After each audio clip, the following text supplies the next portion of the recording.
My colleagues can tell you once we are really live. And then we can start the webinar.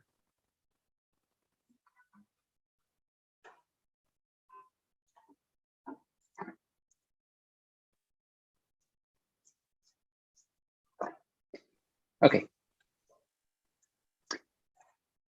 So we started. And in that, this is welcome, everyone. Welcome, dear panelists, and also my co-moderator for today, Tadashi Matsumoto. Hi, Tadashi. This is already the fourth session in the series on the EUKN-OECD Week of National Urban Policies that we are organizing this week. We started off with a general opening session, and we had a series of thematic ones. And this one will focus on one of the so-called 3 dimensions of the city, as detailed in the new Leipzig Charter, which is an important political document that has recently been adopted by the ministers responsible for urban matters under the German presidency. My name is Martin Grisel. I'm the moderator on behalf of the EUKN, and we have Tadashi Matsumoto, who is the co-moderator of the OECD. Let me very briefly say a few words about the EUKN, and then I'll hand over to Tadashi Matsumoto to say a few words also about his role and the OECD. After that, we will start to introduce the topic of today, which is the green dimension of the city. I will give a short introduction from my perspective, which is our work of the European Urban Knowledge Network. And then Tadashi Matsumoto will take over, and he will then also introduce the speakers, and then we'll follow the program for today. So indeed, welcome on behalf of the European Urban Knowledge Network, EUKN. We are a network of member states working together on urban matters. We provide strategic knowledge support to member states, to national governments responsible for urban policies. And we do it in a variety of ways. I mean, we organize high-level strategic meetings with the ministries, allowing them to exchange knowledge and experience on urban matters. But we also contribute to the urban programs of the presidencies of the Council of the EU.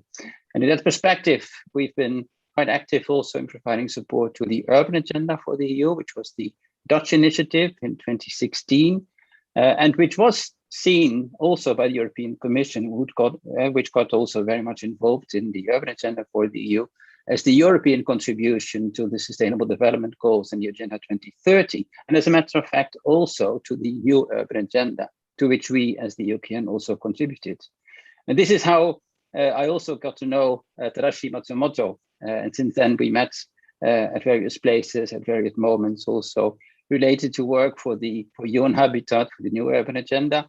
And there was this common thread that we were both working on national urban policies. We as a network based in Europe, providing support to national ministries, and the OECD working with UN Habitat and Cities Alliance on a global program on national urban policies. And Tadashi will say a few more words about that.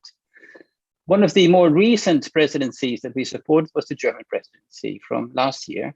And we worked with the German colleagues on the new Leipzig Charter, which is this political document adopted by the ministers responsible for urban matters that highlights different dimensions of the city, and like the just city, the green city, and the productive cities. And on each of these 3 dimensions, we have held webinars earlier this week. But this is the last one in this series of the 3 thematic webinars. And we will talk about the green dimension of the city, which is one of the core elements also of the new Leipzig Charter. But before going into some more details, I would like to hand over now to Tadashi to present himself. So Tadashi, please introduce yourself to the audience. Sure, thank you, Mart. Welcome everyone. So my name is Tadashi Matsumoto. I am head of unit called Sustainable Urban Development and Global Relations at the OECD. So I'm so happy to be here today, partly because we have this collaboration with the EUKN. First time for a long time, we have discussed with Martin about, we have a very similar thematic objectives and interest, and we should do something together. We have been waiting for maybe a couple of years to arrive to this point so that we can finally co-organize this very important and timely event together on national urban policy at the arrival of the new Leipzig Charter. So I'm very happy, and then also I would like to inform that last Friday, the global monitoring of national urban policy work also marked a very important point, that this second edition of Global State of National Urban Policy Report 2021 was launched. And as Martin already said, this was a collaborative effort with UN Habitat and Cities Alliance, and it's a part of the key activities of National Urban Policy Program, which is a global partnership to support cities and countries for the development and implementation of national urban policy, which was launched in Quito in 2016. And this report tells a lot of interesting facts and interesting informations about national urban policy from 162 countries. And I'm going to give a little bit of key findings, related ones to this green dimension today within the session. But I hope you can also have a look at this report so that you can also get relevant information for your work.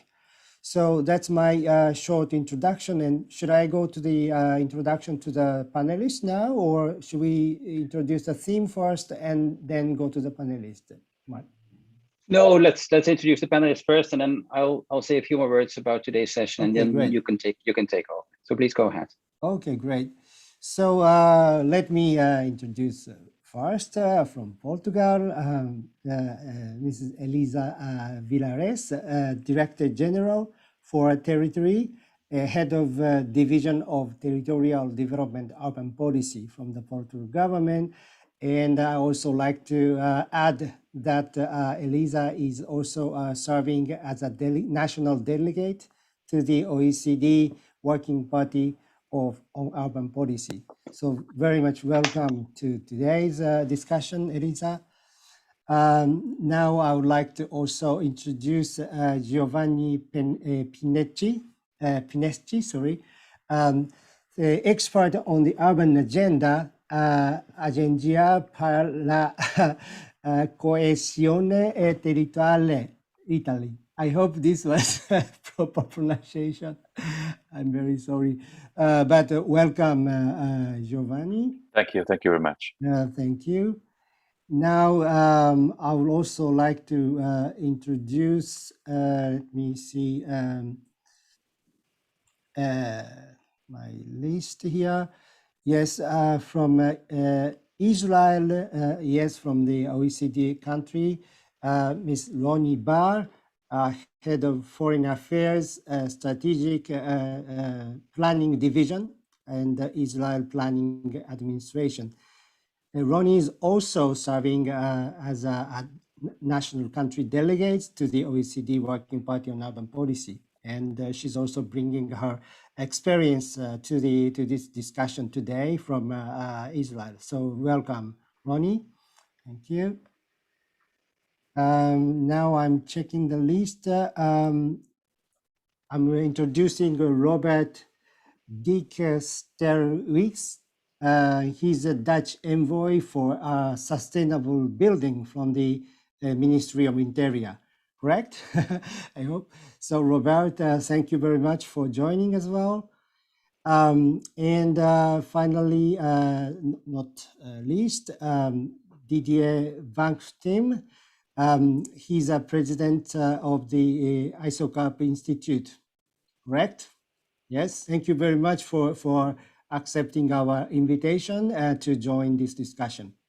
So we have such a rich and very experienced expert on this, on actually diverse field. In fact, some of them are from really national or territorial policies.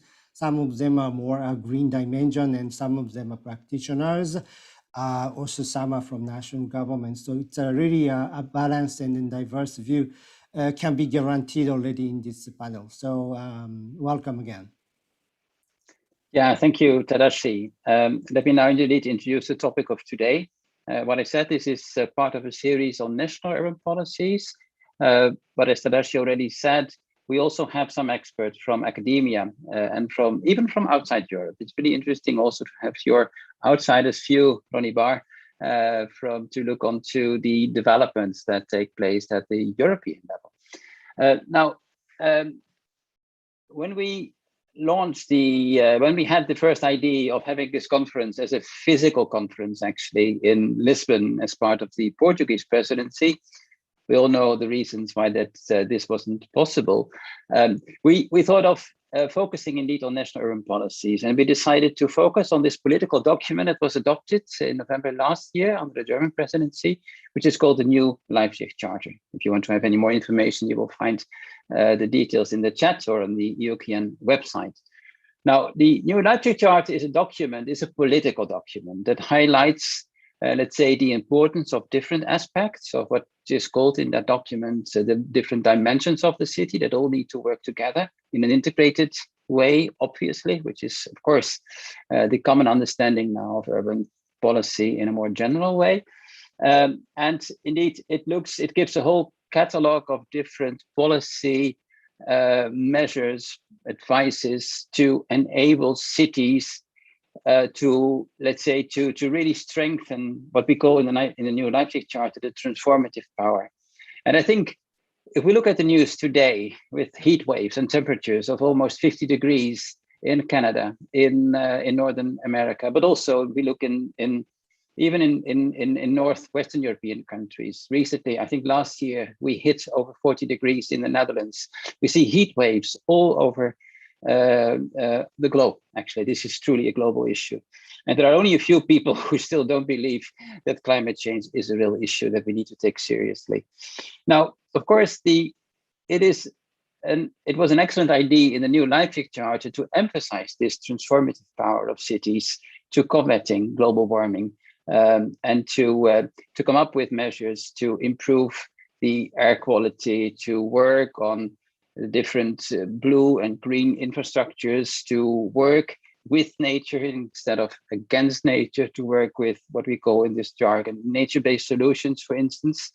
What I said, it gives a whole catalog of policy measures ranging from energy efficiency measures, the circular economy, which we also will be talking about, different forms of innovation and sustainability and the use of new technology, including, of course, also digital technologies.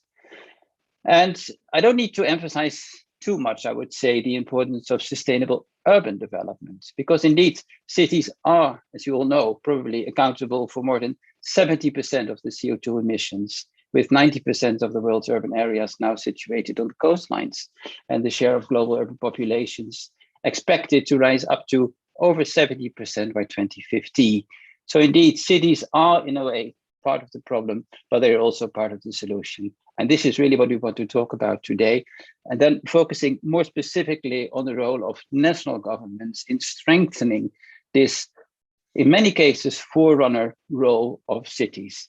So the real issue is really how to enable cities to transform society in a more sustainable way.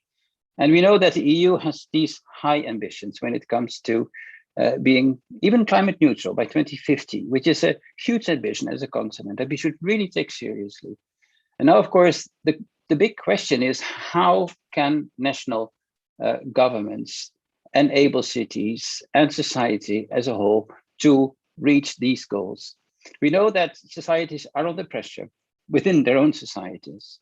We see that in various countries, but also in the Netherlands, where I'm from, and where Robert is also from, by the way, we see that there are court cases where people went to court to press governments, and not just governments, but also societies, like quite recently, the Shell company, Royal Dutch Shell, to take these climate measures much more seriously.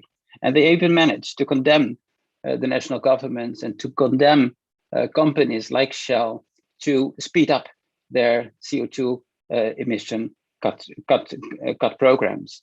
So we see a huge pressure within society, but we also see that national governments are indeed engaged to take these CO2 cut emissions more seriously.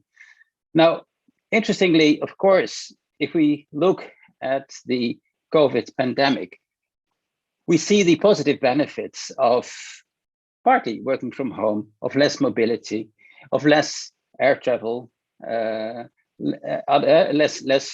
forms of unsustainable, I would say, forms of tourism.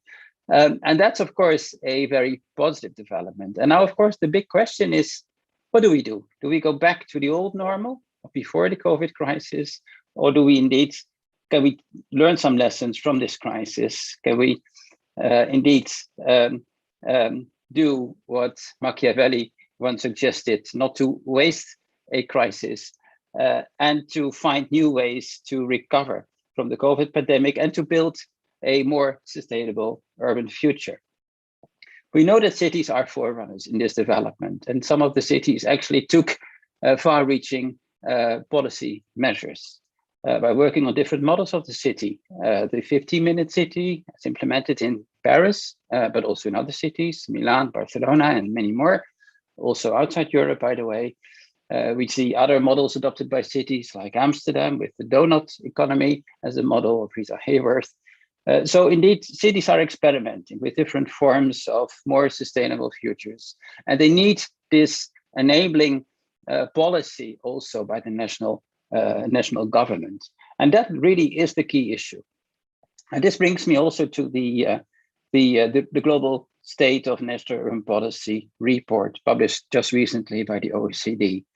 If I remember correctly, Tadashi, but with this, I would like to give also over to you. One of the key recommendations that you found in your OECD report was that very specifically on this topic of combating climate change, national urban policies do play an important role. Perhaps indeed, and with that, I would really like to give over to you. You can say a few more words about the importance of combating climate change within the context of your recent report. Please, Tadashi. Thank you, Matt. You covered all basically, but I just like to add a few points from this recent report, because it's interesting to me that how much progress, in fact, has been done in countries' work towards within national urban policy towards climate resilience. So one key fact that I can highlight from the report is that because this is a second edition, so we compare the situation in 2018 where we had a first report. So at that moment, we did a survey and a desk research about to what extent your country's national urban policy place an attention to climate resilience. And we put extensive, moderate, and low, so 3 categories. So by in the first report, we had only 10% of countries said that we have an extensive attention to the climate resilience issue. And then altogether with a moderate attention, it's still 35%. And this number increased to 48%. And also we have a much larger number of countries who said, yes, our NUP is giving a specific and extensive attention to our climate issue. This is a very interesting improvement. And then also I like to give another fact that we look at around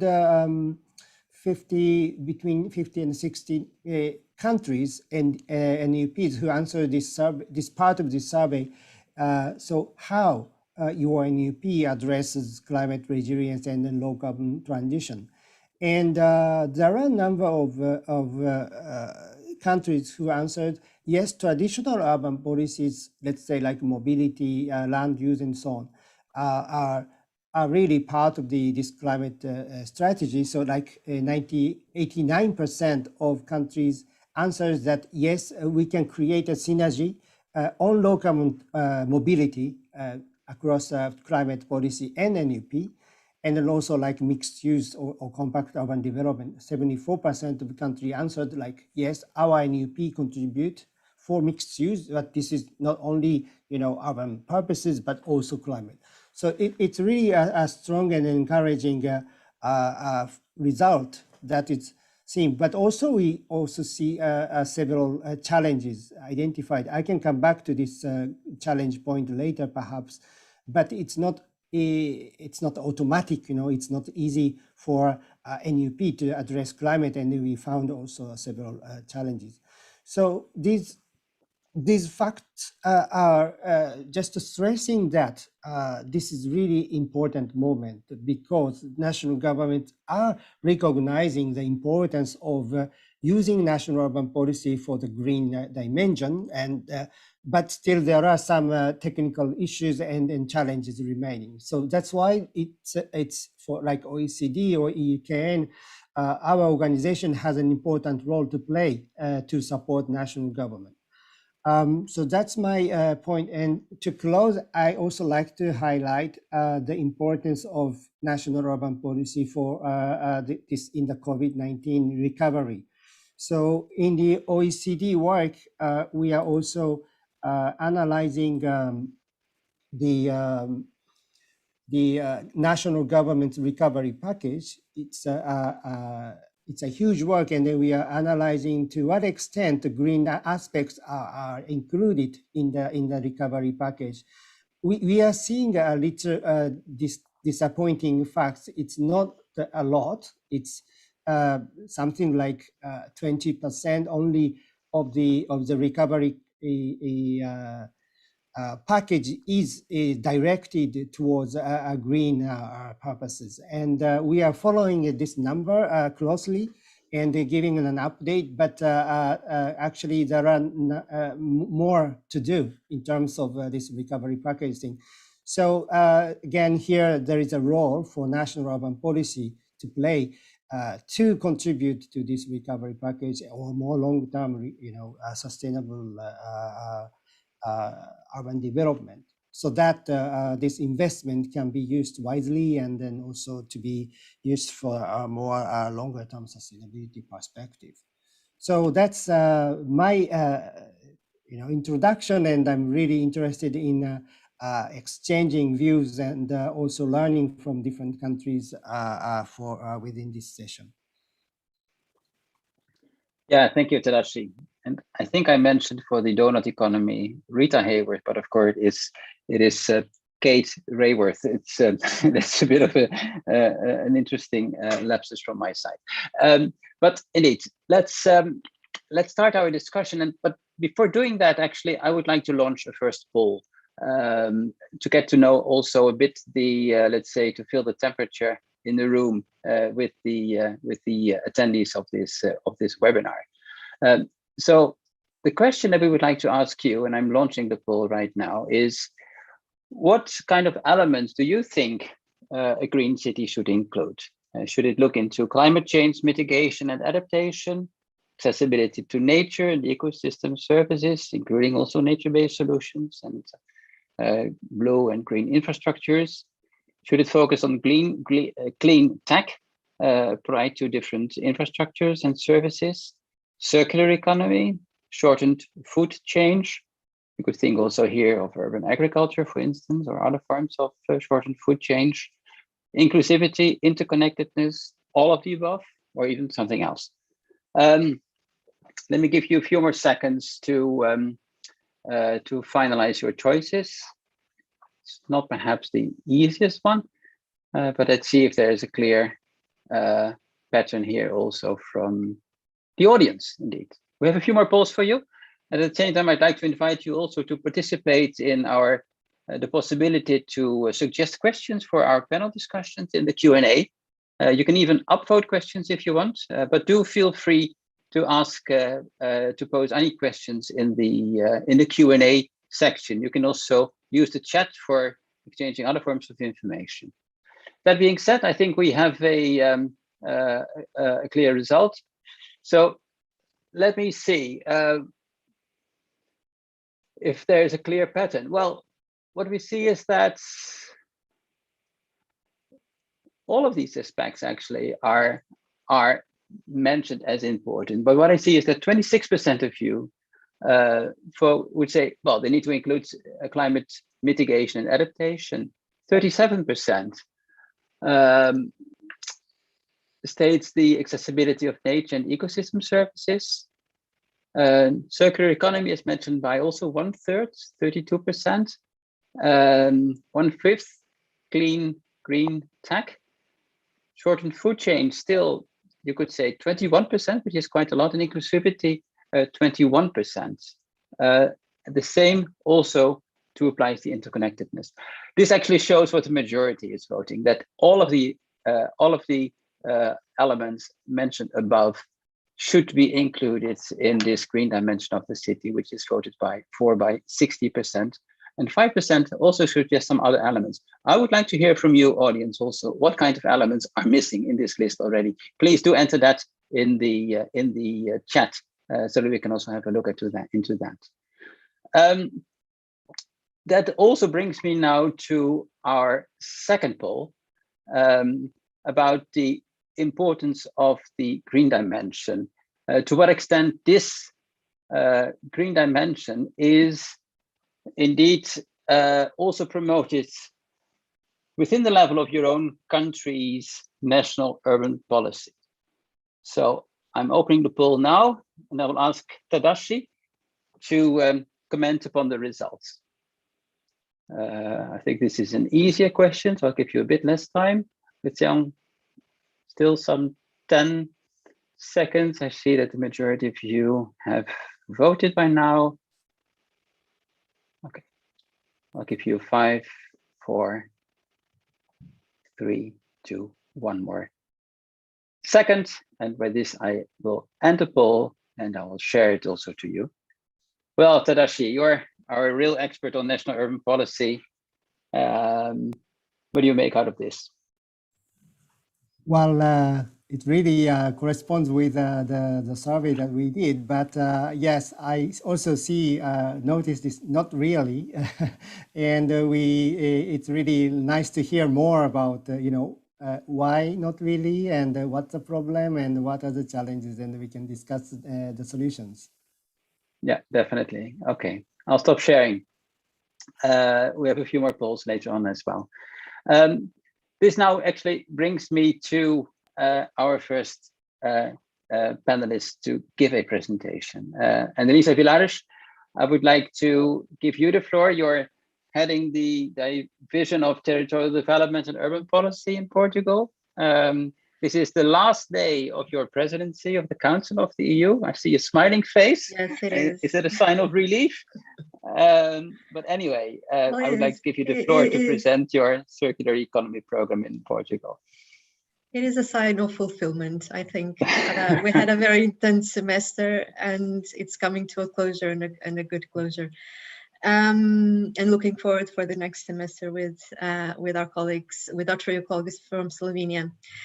So I'm actually the head of division of urban policy within the Directorate General for Territory, which is embedded in the Ministry for Environment and Climate Action. So it gives you a sense to the level of the green dimension for urban policy in Portugal. But I would like essentially to use this momentum to explain a little bit of the rationale of national urban policies in Portugal with the example of a specific initiative and to address more so the complexity of what is the national urban policy. So essentially, our main instrument now is our National Spatial Planning Policy Program. It was adopted by Act of Parliament in 2019. It is the second version after the one in 2007, and it sets the strategic territorial framework for all levels and the national priorities for both territorial and urban development. So it acts as a guidance for all policies. It acts essentially as this artifact or this instrument of a lens that the ministry uses in addressing, for instance, main public developments. It uses for setting territorial criteria for policies with territorial impact, and it gives guidance for the remaining levels. But the national urban policy, in the sense, and you see here is the urban system, is one of the systems that is embedded in this program. It has a very significant tone on resilience, on climate resilience, this new version of the National Spatial Planning Policy Program. When you compare it to the version in 2007, climate change and resilience really is uptake in a very serious level when compared to the previous one. But this national urban policy is only completed as it's developed at regional level. We don't have autonomous regions besides the two archipelagos, the islands. The mainland Portugal does not have regional level, so it is a deconcentrated central administration, so it is by a matter of fact national policy. So once this program has been, as I said, approved, now is the time for the regional spatial planning programs to develop further on the strategic framework and the regional urban systems. And it is also at this level that the regional managing authorities, and essentially of the cohesion policy of Portugal, which is the main funding source for urban policies, and essentially at national level, national urban policies.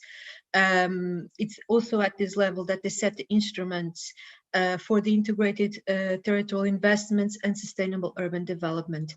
I have to say here that the path of national urban policies in Portugal is deeply connected with spatial planning and with territorial cohesion. Even though we are at the Ministry of Environment and Climate Action, this is our matrix and the way we see national urban policy, so deeply embedded in the matters of territorial cohesion, and looking at a country that has two metropolitan areas and its metro arcs that foster 70% of the population, while the remaining country is composed of small and medium-sized cities. So this is one of the main aspects that sets the tone for our national urban policies. So we have this program, this national program, and you have the regional level developing further on the framework and the regional urban system. So what is national urban policy set at this national level? And I would like essentially to frame this in a context of extreme complexity and change and transition. So this is the framework in which we work on in national urban policies. So essentially it's two aspects, I would say, of action more than of strategic development. What is required more of us is not so much about develop big strategic frameworks. We did one in 2015, but more to take action and to take action with others. And one level is to promote urban networks, and this is the initiative you'll see further on, as I'll try to explain it, and multi-level governance for sustainable urban development and territorial cohesion, again, priorities. But also to cooperate on innovating and cross-cutting approaches and ministerial and multi-level actions. And this is also something that it's the development of national urban policies goes into this this interministerial task force to address key transitional challenges for cities. But it's never done alone. You know, it's never done just at this ministerial level. It for national urban policies to actually happen, they need to happen in connection with other ministries and with other levels in a context of complexity. Next slide, please. So the National Initiative for Circular Cities is one of these matching. The matching between the National Spatial Planning Policy Program that sets for national urban policies the development of both territorial and thematic networks of cities, and also to develop the process of co-creative processes and place-based approaches. So it enacts this program, but also implements a specific territorial action that was set by the National Action Plan for Circular Economy at the national level. And it does so in complementarity with the regional agendas for circular economy. So again, this is always about trying to connect all the levels, and it's funded by the National Environment Fund, which is the main fund that's actually now funding what will be seen as key aspects of the transition of cities, namely energy efficiency in buildings, mobility, and so on. It's being funded by this National Environmental Fund. Next slide. So this National Initiative for Circular Cities is of an intangible nature. It's not about investing itself in material investments, but actually to boost the local capacities and innovation, and also to promote territorial cohesion within this. And we do so by these three objectives: to develop a network of cities for circular economy, which can engage municipalities from different territorial contexts in co-learning processes around the common challenge that is circular economy. You'll see that it's 4 different thematics on circular economy. Also to promote the integrated local approaches. We're using the URBACT method. So every city engaged in this network will engage itself, these local actors, in co-designing of place-based and action-oriented solutions for complex challenges.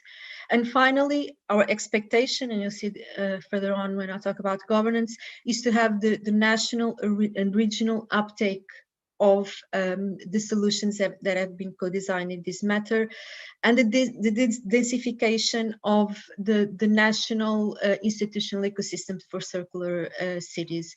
More and more, and this is, I guess, the idea of this complexity, is that we really need to work in a process of networking and dissemination and distribution of roles to engage this sort of an ecosystem of ideas that can actually deliver change, not in a logic top down or bottom up, but throughout all levels simultaneously.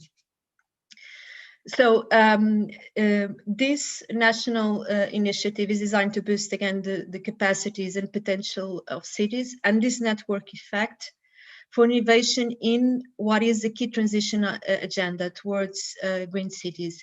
And this is it's of the idea that circular economy is about transition, is about change. So it needs to be, even though there is a pressure for action, there really needs to be a systematic approach to boost capacities, to have a sense of this co-development by cities of visions of transition for a sustainable. So to have a really ownership and co-development of these visions. Otherwise, the transition does not happen, or it's just the same thing with just a new package, or should I say a recycled package in this case.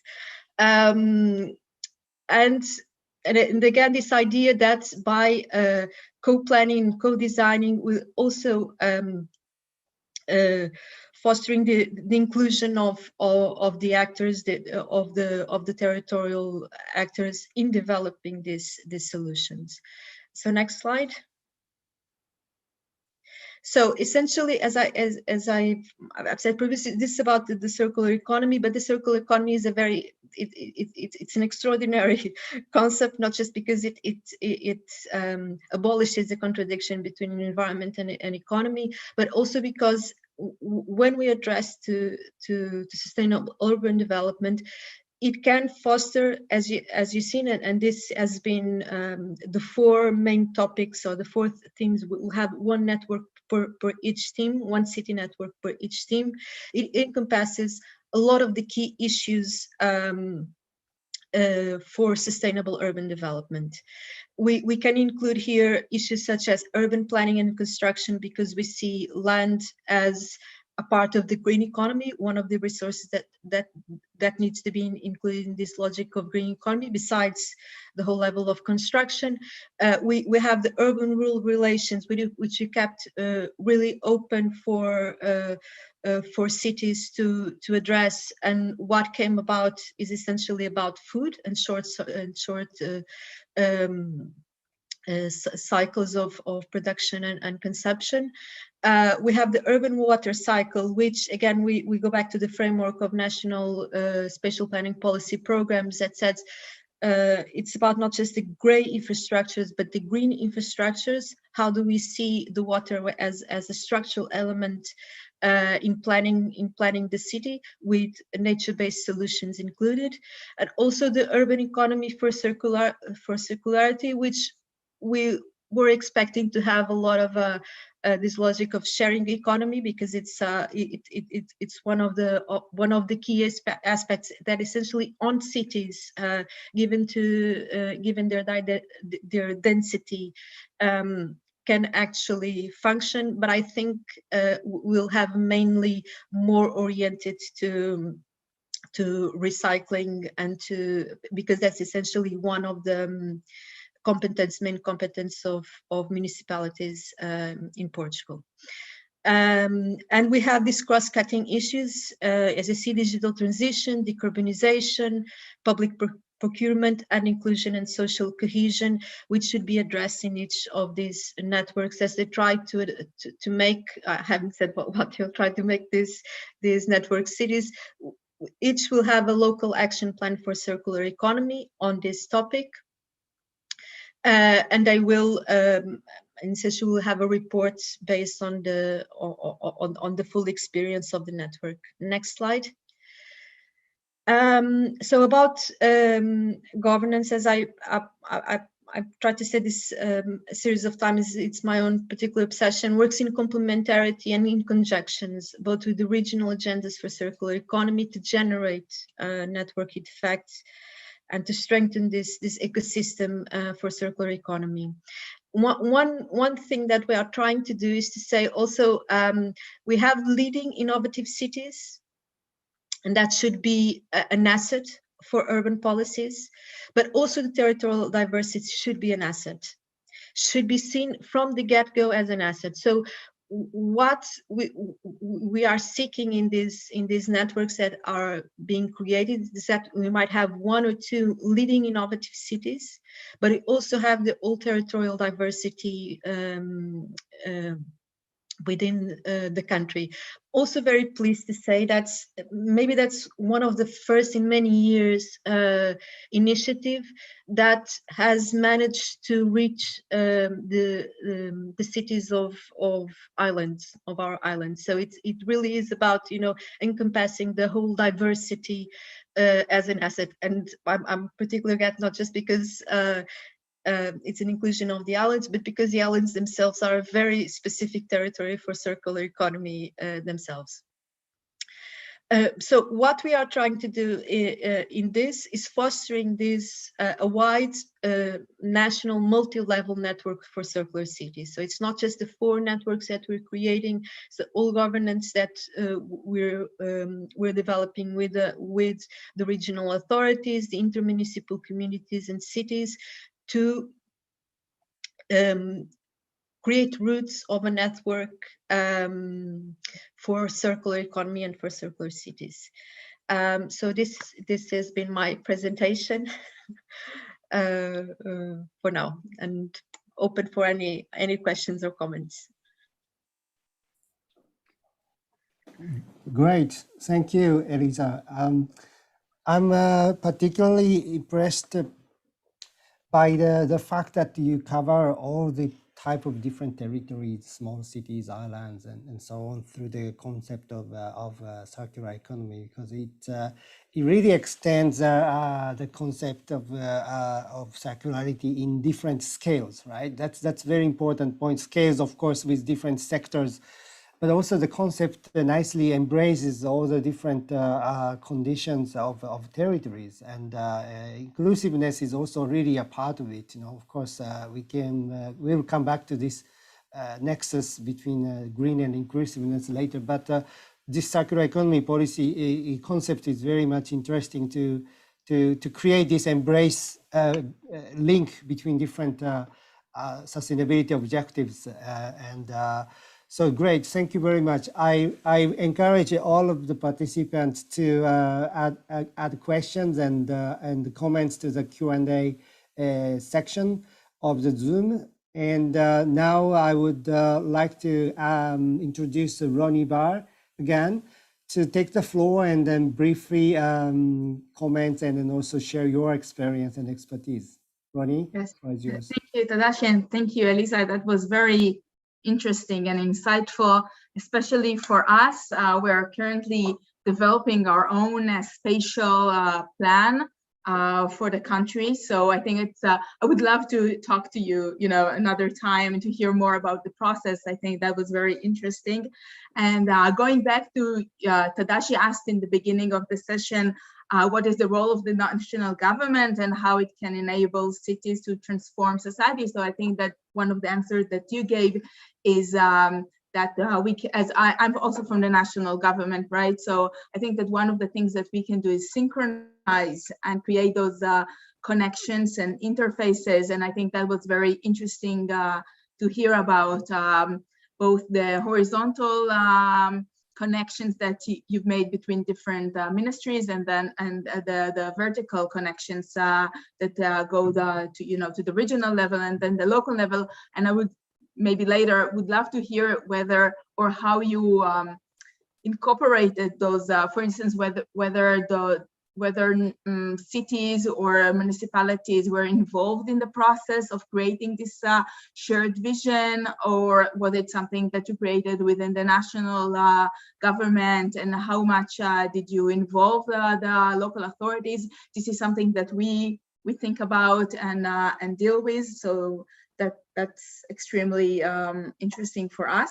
I want to reflect a little bit about the idea of circular cities. I think that it's again a very it's a relatively new idea that we started to talk about in the last decade, and I think that it represents a paradigm shift from seeing cities as places of consumption, whereas throughout the 20th century we saw consumer culture shaping our cities, and we saw production processes being pushed out and moved away to the periphery, to the countryside, and then to the national periphery, and then also to the global south. And we see throughout the 20th century large infrastructure projects bringing food and energy and goods and water to the cities. And I think that in that respect, the idea of a circular city really is this is one of the paradigm shifts that we need in the beginning of the 21st century, to face the challenges ahead, and to see cities as spaces of not just consumption, but also production, and reducing the distance between production processes and consumption processes, making it more efficient and less wasteful, not just reducing, freight and reducing the cost of infrastructure, but also creating a better fit between what we consume in the city and what is being produced, between supply and demand.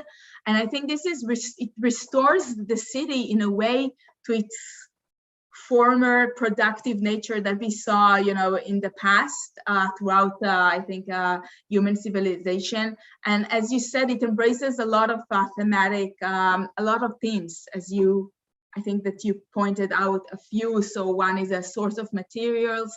You mentioned this, especially when we have, in Israel, for instance, we have targets for urban regeneration. We have a small country, small limited land reserves. We have a very high population growth rate, and we have to, our future needs need to be met within the cities. So we try as much as we can to promote urban regeneration, but it's environmentally efficient, but it has an environmental cost, and that is the building materials and construction materials that we need. And we actually work on mapping the building supply and seeing the building stock, not just as the building stock, but also maybe a future material bank for future redevelopment. Food and water, you mentioned it. I think that is crucial.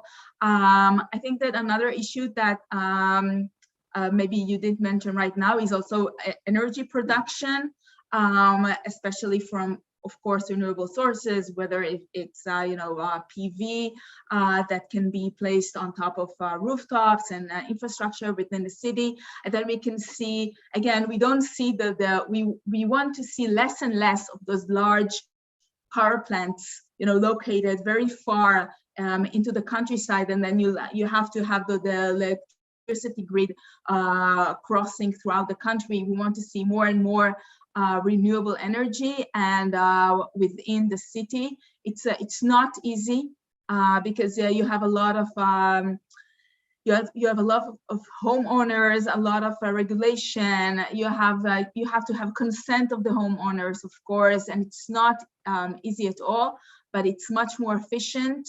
You can see a more decentralized energy, energy production, increases the energy resilience and so forth. And the last thing is also the actual production of goods.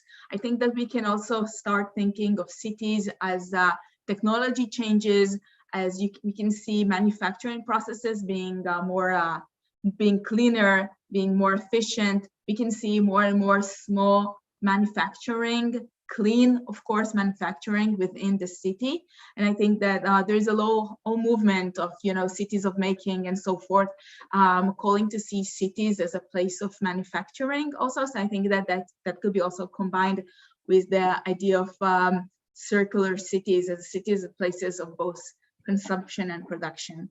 And thank you again. That was very interesting.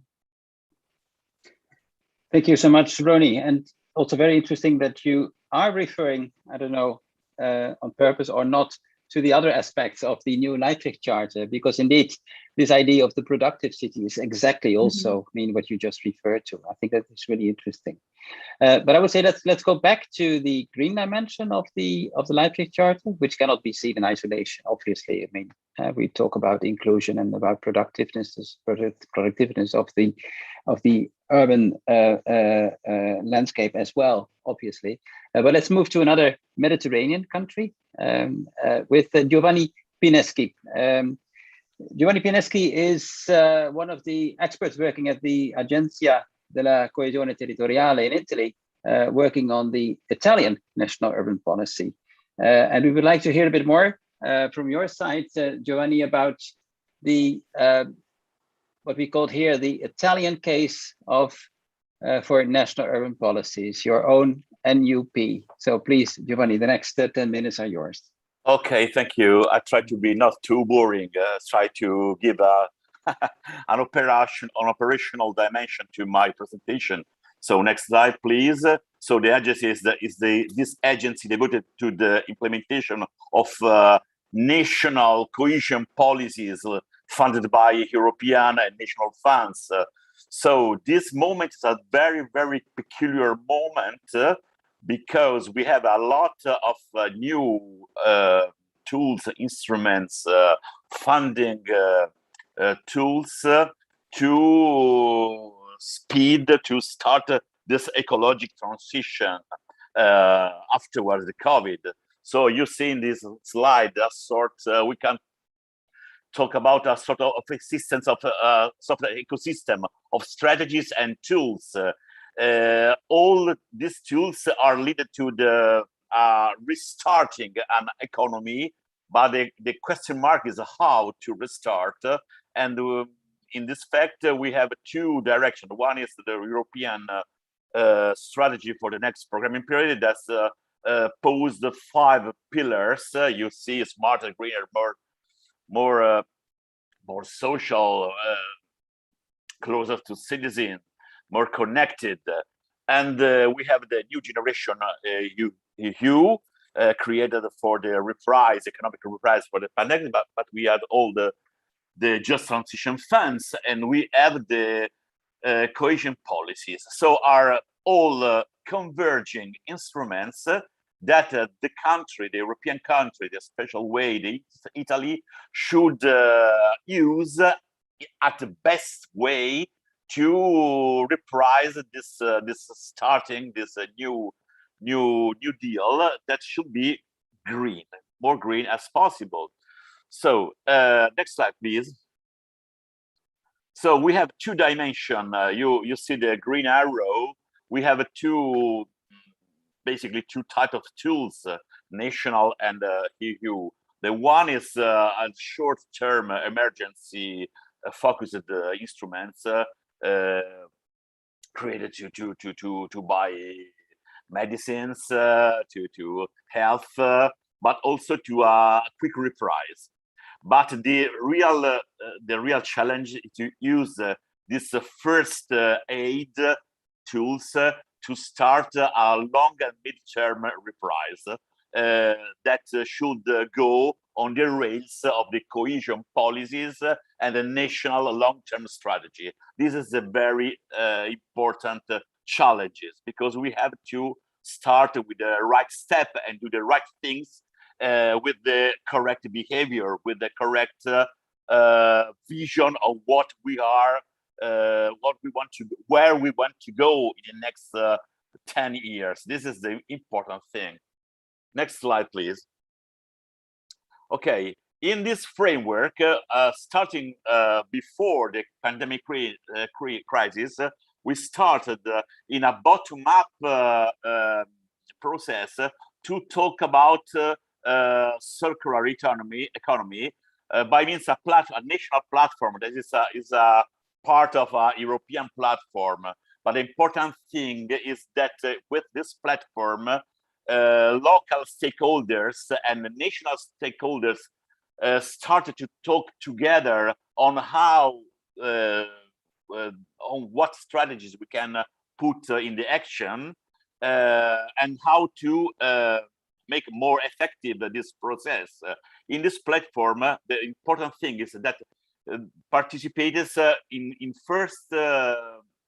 firstly, the private enterprises, the SMEs, the economic sectors, private economic sector, that are the more aware subjects that understood that the future is green.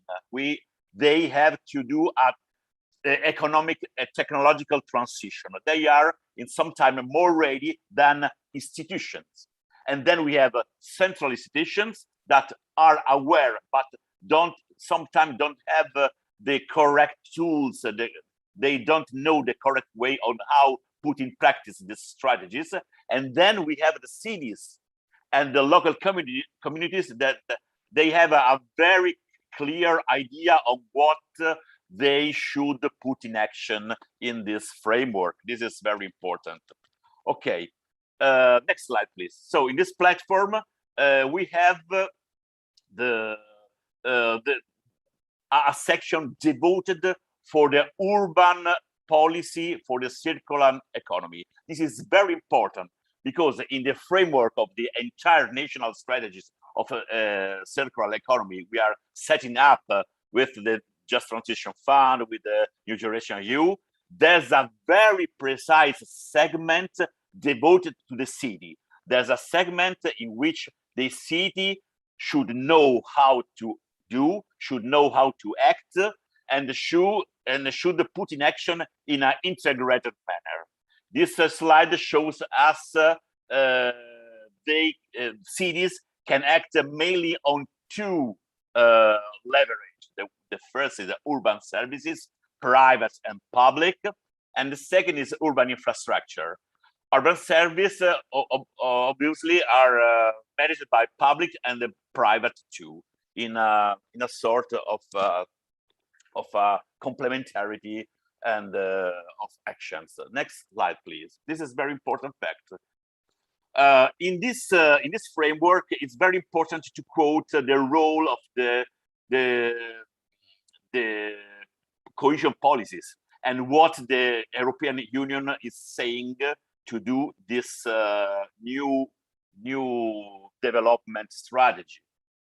The European Union says in the Article 9 of the ERDF regulation, say that cities has to apply these sectoral strategies in an integrated way through a sustainable urban development strategy. This is a concept very important, not always well understood. The real concept is that cities have to apply in an integrated manner to make that 1 + 1 + 1 don't make 3 but 5, because the iteration about a single strategy, sectoral strategy, can do the difference. So this the OP2, the objective of policy 2 is should be extended to the other objectives like the social, technological, connectivity, and so on. This is the key to act for the cities. Otherwise, the effect is not so effective, is not so strategical, and we risk to lose the train. Next slide, please. In this framework, the Agency of Cohesion is devoted to develop the unique program we have in Italy at national level for the 14 metropolitan cities, for the major cities in Italy. So you have to know that in Italy, the urban policies are devoted to regions. There's no national strategy for cities. The national strategy is extended only to the strategic infrastructure or the pole of excellence of research and so on. But the regions manage their and metropolitan cities manage have the responsibility to the management of the territories.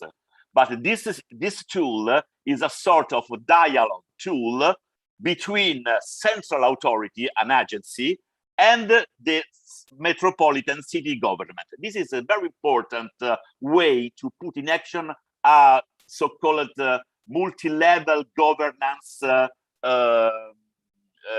practice.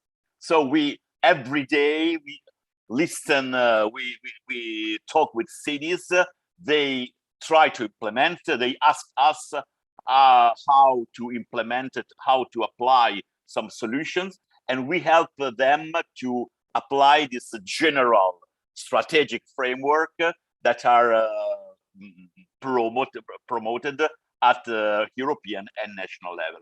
This is very important and for us effective tool to put in action the way to make this ecological transition, or in general to put in action a strategy for a metropolitan city, a dialogue between central level and local level. This is the metropolitan level. It's not really a local, but it's a territorial level. Cities dialogue with central authority. Next slide, please.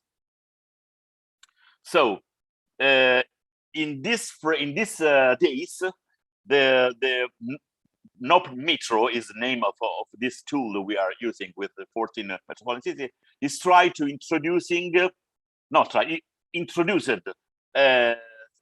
green teams. The former Port Metro was focusing only on energy, mobility, information technology, and social inclusion. Now we understood that the the ecological transition has to be a whole process that carry forward all the teams: technological innovation, energy efficient managing, sustainable mobility, but also green infrastructure, environment, pollution, climate change mitigation and reduction. Only in this way we can build an effective urban policy for a real green transition. Otherwise, things doesn't work.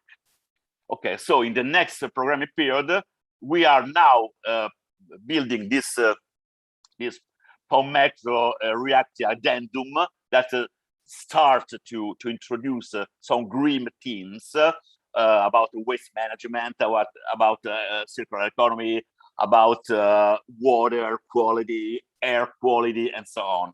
In the next period, we are working in these days for the next program next program architecture. We are introducing very, very strongly these components, and we are the most important thing is that we are trying to integrate these green components with the others.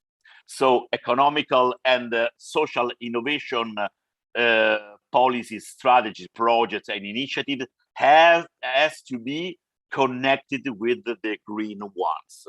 Otherwise, we do different things. We do separate things and fragmented things.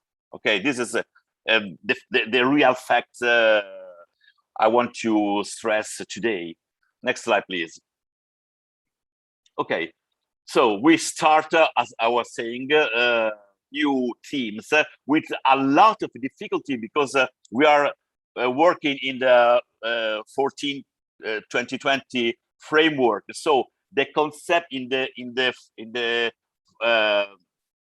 old regulation framework, circular economy was not very precisely conceived. It's something related with the waste management or similar. But the real circular economy approach is to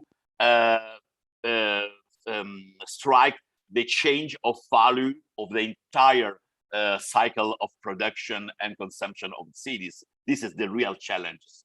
And the real thing is that now not all the cities are culturally, in a cultural way and a pragmatical way, are prepared, are ready to do that. This is the problem of these days, of this month. Okay, next slide, please. So we start to talk about, with these 14 cities on what they need on environment, on green infrastructure, on energies, resilience, services, on how to reprise an economy with different paradigms, and obviously sustainable transport and soft mobility. So this is the leverage of what in which cities want to move to use this money to create a new strategies of change, of transition based on different economy axes. Next slide, please. Okay, this is just some exemplification of what we are saying. This is a project of Milan that trying to transform factories, abandoned unused factory, in new form of factory. This is a recycle factory in which the different levels of waste cycle management are taken in charge and try to recycle, reduce, and reuse the more as possible material, objects, and so on. Last energy, okay? But this is we are acting through this practical exemplification, starting coming from single cities, coming from best practices from the European and world framework, and we pick this practice. We try to analyze the effectiveness, the cost, the feasibility, the condition for transfer, and so on. And we try to propose to cities to make this solution, this intervention within their integrated strategy plan, to compose a more complex strategy territorial plan of the transition for the whole metropolitan cities. It's not easy. The transition process is very difficult. It implies an enormous effort of governance, of management, of networking, of finding solutions, of make converge the interests of private sectors and citizens. So it's a very complex policy action, but there's no other way are conceived for us. So these are an obliged way, obliged path to go. So this is a first idea of what we are doing. We are in experimental phase. We are very, very interested to exchange this type of experience from the governance point of view or the technical point of view for the solution, the project, territorial project, urban regeneration experience, and to share this experience with the other countries, the other cities, for a joint transition process. Okay, this is the framework of the policy objective 2 within the next PON Metro program. You see, we covered all the aspects of the environmental transition, both efficiency, energies, risk prevention, climate adaptation, resilience, and biodiversity, to strengthen the biodiversity of the cities. It's not an easy thing to do, but we have to apply. We have to find solution and find the technical and governmental way to implement this solution. In mid-July, we will give money to these 14 cities, and then we start with the implementation. Next, please, if we have. Okay, this is just an exemplification of some typology of intervention, like the proximity collection hub, to reuse the materials without enabling the waste management cycle. Smart networks, the smart composters that should be present in the public services, in the malls, in the commercial services, in a different way to manage materials and things. To build a food recovery chain is very important to avoid the waste of food. Smart packaging system to be promoted, fostered among economic urban activities. Research center, the logistic center that can manage the demand and the supply of the waste management, or more simply of the materials, and the smart collection, that urban infrastructure that collect single material in a proximity way. This is a very, very urban project, urbanistic way to see the city of the future. Next slide, please. Okay, that's it. Thank you very much. That's it. Okay, well, thank you, Giovanni. But it was a lot, really. And I must say, really interesting also, because on the one hand, you're saying that Italy doesn't have a national urban policy as such, but at the same time, I think also looking again at the new Leipzig Charter as a political document, you have just been explaining, I mean, in full detail almost, what the real contribution of a national policy could be, indeed, to bring together different actors from different sectors, crossing political silos, bridging silos, creating a platform indeed for all these different actors in a multi-level governance setting to work together, to provide funding also for cities and other and for the regional authorities, to ensure that everyone works in this integrative way by linking different policy objectives, also at the EU, linking the EU level to national and regional and local levels. I think this is exactly what the national urban policy is about. We will be discussing this in more detail, but we still have, before we'll have a short break, a reflection again from another member state, and then we'll bring in also the other panelists after the short break. But now I'd like to hand over to Tadashi first to continue our first round before we break for a short break.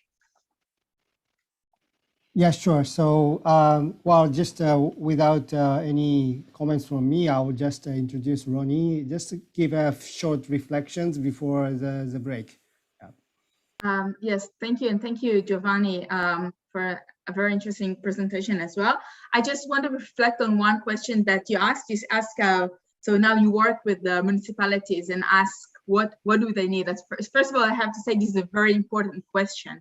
This is maybe the question, because we can set, principles, as much as we want, but if we don't ask the municipalities or the local level, what do you need, then they will stay, on paper. So I can reflect maybe on 5 things that we have learned that the local level needs. So one thing is data. I think that a lot of times we operate in a situation where we lack the data. I can say that, for instance, we try to promote policies for, urban forestry and planting trees within cities, and we don't know even the baseline. How much trees do we have in many cities? Some cities have more data, they have more information, the richer cities, but most of them just don't know. So one thing that we can do as a national government is to supply some sort of platform for this type of data. We have, for instance, a Ministry of Energy developed a dashboard for municipalities to use to calculate how much energy consumption there is in the city per capita or in general. So for instance, this type of data can really help cities. A second thing is knowledge and instructions and guidelines. A lot of times this is something that we hear from, the professional level within cities, some sort of guidance. And this also has to do with the network of cities, because this knowledge, many times doesn't come from the national government. It comes from, bringing cities together and having them learn from each other. A third thing is capacity. Many cities and local municipalities just lack capacity for promoting, and so this is another thing that the national governments can do, increase capacity within, especially specific municipalities from lower socioeconomic status. The fourth thing is to take the national guidelines or principles and making them place-based. I think this is, again, very crucial. You show the list of 14 cities in Italy. They're very different from one another. So I think that the place to translate the general principles into specific principles. And I think that the fifth thing is removing barriers. A lot of times this is what we see. Sometimes it's regulation that is undated. For instance, I talked about energy production on top of buildings before. We had a regulation stating that you have to have 100% consent of the entire all residents of the building. We changed this to 60%. So sometimes it's just regulation barriers, or communication with the electric company or national company or national bodies that sometimes the local municipalities, this is the barriers that they face. So this is the 5, I think, areas that we spot as things that municipalities need to promote this type of policies. Yes, you expect I comment your 5 points. No, yeah, yes, I can if I yes, more or less the points you mentioned are the key point. If I should give a score, the first point, the first tragic point is capacity, because as a knowledge, you can fulfill the knowledge in some months, but the capacity you have to build in years. This is the very important and crucial things. So you have to build the capacity of government, of management, of governance, and for metropolitan cities, maybe for small villages, something easier. But if you have very complex problems, it's not easy. So since 2016, we are trying to help metropolitan cities to grow, to make big, bigger and smarter, and this is a very long process. Now they are more efficient, but we are in halfway. It's very long process, and so you have to assist by the point 5 and 4 by listening the place-based approach and the place-based need.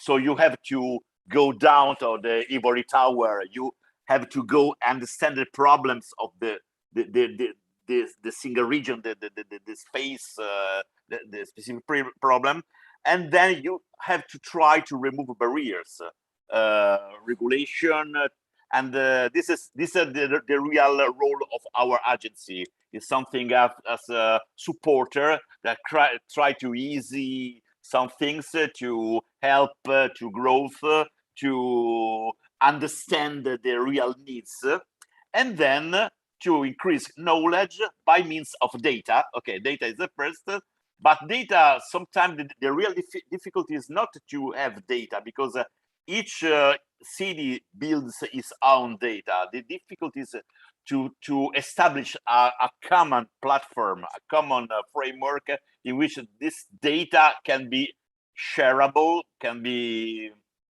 transferred, and you can understand something that is not wrong. This is and the data built at the national level are very different from data built at local level. So you have to find a mid-level to have a operational level, to understand, to know what they need, what it happens, overall what happens after you do something, after an action, what is the results. This is the indicator of the commission. There's another different things. So in this way, these 5 pillars are different, interacting, but exactly these 5 ingredients you have to use to make multi-level cooperation in a operational way. Perfect. I think this conversation exchange really clarified the role of national urban policy. Really, it's not a strategy, just a paper document to sit in itself, but it's really like a dialogue, as you mentioned. Also, the showing the vision, but also this program element that you are describing, Giovanni. This is really important, that it includes the real action and the long-term action for capacity and then all the other elements. So it was really important and great discussion to clarify the role. So now I think, Mart, we are going to take a short break to before the second round. Yes, so indeed, let's take a 5-minute break because indeed from time to time we need to stretch our legs also. And then we open a round of discussions. I see there are 3 people in the panel that have not taken the floor yet. Robert Dijksterhuis from the Dutch Ministry of the Interior and Kingdom Relations. Didier van Kutsem, who is the director of the ISOCARP Institute, but also professor at the Free University in Brussels. And Sandra Gizdulic, who is a colleague, direct colleague of Giovanni Pineschi. Hi, Sandra. It's good to see you on board, and we'll take a short break and we'll resume at 3 o'clock. So stay connected, switch off your video, mute yourself, and then we resume at 3 o'clock with different rounds of discussions. See you there. Bye-bye.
Okay, dear colleagues, I see that some of you are again ready. 5 minutes is very short indeed. That's all true. But I see indeed, Robert and Didier, you're quite ready to take the floor now also. Let's wait a few more seconds till the others are connected as well. And then indeed, what I would like to propose is that we start with Robert's observations now. You have been silent, Robert, for the first half of this debate, which was really from the about the national urban policies in Mediterranean countries that I mentioned, including Israel, which is also a Mediterranean country, of course. But it would be interesting also to have the point of view of you representing a Northwestern European country. And not just that, I mean, you're also the Dutch envoy for sustainable building. And that was a position that was created to support the implementation of the European Green Deal, with its high ambitions indeed. So it will be really interesting to hear a bit more also from your side on how you think actually the Netherlands can step up also its interventions when it comes to sustainable urban development, and then more specifically also in making the built environment more sustainable, gaining efficiency, energy efficiency in the built environment. You have been working at the Dutch Ministry of the Interior for quite a while. Also, I mean, earlier you were a manager in the Spatial Policy Department, and before that you were a diplomat working in different fields in international cooperation, public-private partnerships, and also at that time already in sustainable development. So you bring in a rich experience coming from different positions, and I'm delighted to give you the floor for next 10 minutes or so, Robert. How much time would be needed for your intervention? Less. Even less? Okay, let's see. Let's get please. a nice conversation going. So, no, well, right, thank you very much. Yeah, well, just to maybe continue on what was presented before and look at what happened in the Netherlands when it comes to national urban policies, etc. So last year in the Netherlands, we sent our national policy on our long year environmental policy to Parliament, which was called NOVI, so the National Environmental Vision. And that also includes the view we have on urbanization or urban development, etc. So, but that's just one area of intervention, or one policy area of a total of 21 areas actually. So, and we felt which was also, I think, in the presentations both from Portugal as well as from Italy, is that you cannot see urban development apart from other kinds of development in your country. So you need a national vision. So we in the Netherlands have urban environmental visions, and we add them all up into the national environmental vision. And well, that took us quite some time. So about 4 years to develop that policy paper before we presented it to Parliament. And then and that was drafted also together with many stakeholders. So it was it started as actually as a bottom-up process with people in neighborhoods discussing with them, okay, well, if you look at the Netherlands in 10, 20 years time, what should change between now and then, and why, and how should we integrate all those transitions that will be coming over? Because, well, we have, of course, quite some challenges ahead. So we have an aging population, we have a climate change to tackle, so both climate mitigation as well as climate adaptation measures. We have an agricultural policy, which is more or less outdated. We have a mobility issue. So well, there's lots of issues, and that's why it took us 4 years. But we drafted a plan, and then of course COVID happened, and quite a lot changed actually. So a lot of things that we have been talking about for ages on well, what should we think the future should look like, have changed over the last year. Because, well, we started to work from home. At least everybody who could work from home had to work from home. So, and after 16 months working from home, well, the lockdowns have been lessened by now, but there's not many people who say, well, I'm going to continue with life as if COVID never happened. So we have seen changes in the way we work and live and recreate in the Netherlands over the last year and a half. So on the one hand, the Novi policy, including the urban policy, is still out there and it's still up to date. But at the other hand, we are also having discussions on, okay, well, what should we discuss once more? Because, well, if you look, for instance, at mobility, last year, the amount of kilometers traveled in the Netherlands was down by 1/3. Whereas at the same time, the amount of people going to walk increased dramatically. So we added 1.5 billion kilometers of walking in the Netherlands only. So there actually were parks that we had to close down because they became too crowded last year. And now we feel that, okay, well, when it comes to the green city, that, well, we have reassessed the value of things like parks and green areas. For instance, also, if you look at the way also for the future, so we think, okay, well, let's go back to the office. Well, some people are saying, well, why go back to the office?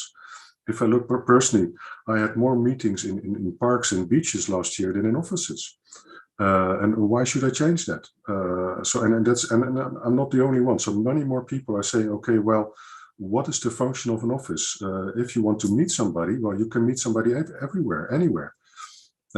Why should we commute all the time? And you actually already see there's a new trend in the Netherlands that people are actually leaving the city, leaving the vicinity of their workplace and start to live in the countryside, because then they're surrounded by green areas and they think, well, that's a better way of living.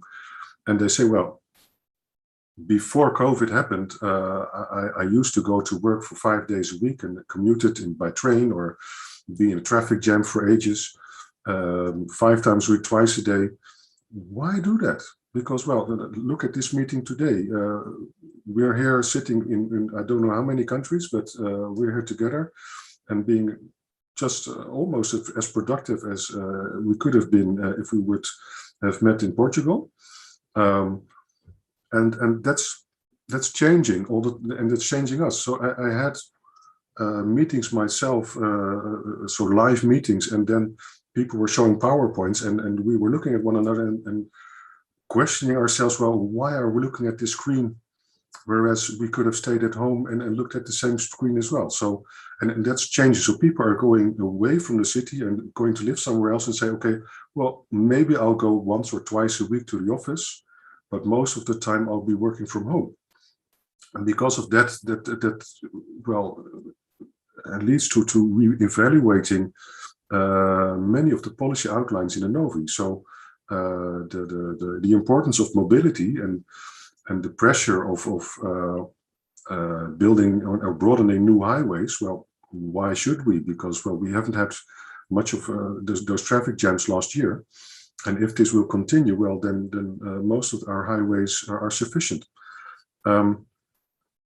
Another thing is that, for instance, when it comes to the city itself, last year, to support the restaurants who were not allowed to serve indoors, but were allowed to serve outdoors, we allowed, cities allowed restaurant holders to convert parking spaces into terraces and green areas to serve over there. Well, there's hardly anyone who expects that now COVID is gone, that these terraces will disappear and be transferred back into parking lots once more. Because we know by now that, well, you don't need the car to go into the center of the city. We have seen that over the past year. And we like the new green areas in the city. So COVID, well, I won't say it has been a blessing, but it has changed the way we look at the city, the way we look at how we want to live and work together. And well, we have to see right now, okay, well, how are things going to change? And while we're at it, and that's of course where the European Union comes in as well with the Green Deal, that they say, well, we now have these recovery and resilience plans where countries have to draft the new plans. Okay, well, how are we going to recover from COVID?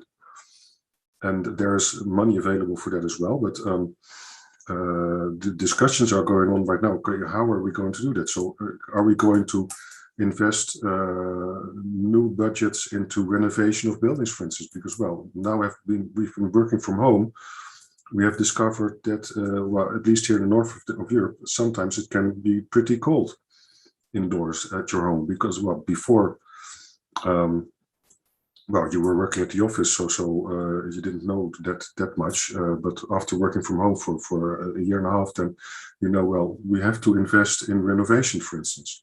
We have to invest in other types of development, and that's actually what's being discussed right now in the Netherlands. So how are we going to use the COVID crisis as an opportunity to really step up the pace of the NOVI, of the national policy, and make the changes we already wanted to take effect, to increase the changes that we wanted, and push back on those things we didn't want to have anymore. So maybe that's as an outset of what's been happening in the Netherlands.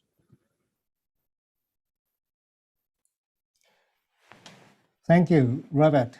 It's a great reflection, and it's really to the point that this national urban policy discussion, because it's also highlighted actually in the OECD report that the role of national urban policy is really to show a vision, and then also to create a vision together with all the stakeholders about for the post-COVID cities. And people are already, of course, thinking about different ways. What is this implication to cities? What is the long-term implication? What is the short-term, and so on? But it's now really the timing that is now being reflected into different policy framework. And then NUP is also one of the key important policy framework which should reflect the post-COVID world or cities.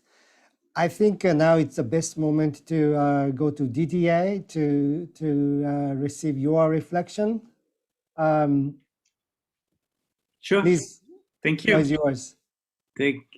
Thank you, Tadashi, and thank you also for the invitation to be part of this very interesting session, and also sharing your experiences on green and the green cities, etc.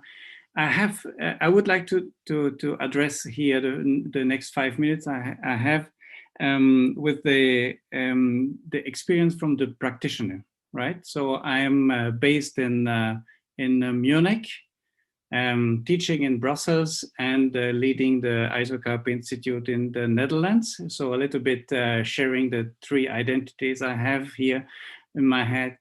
But I would like to react also on the previous, on Robin's presentation, that in Germany, for example, and especially in Munich, where I'm based, and also in Berlin, we have a totally different situation with the real estate and with the people. They want to live and they want to stay in the city.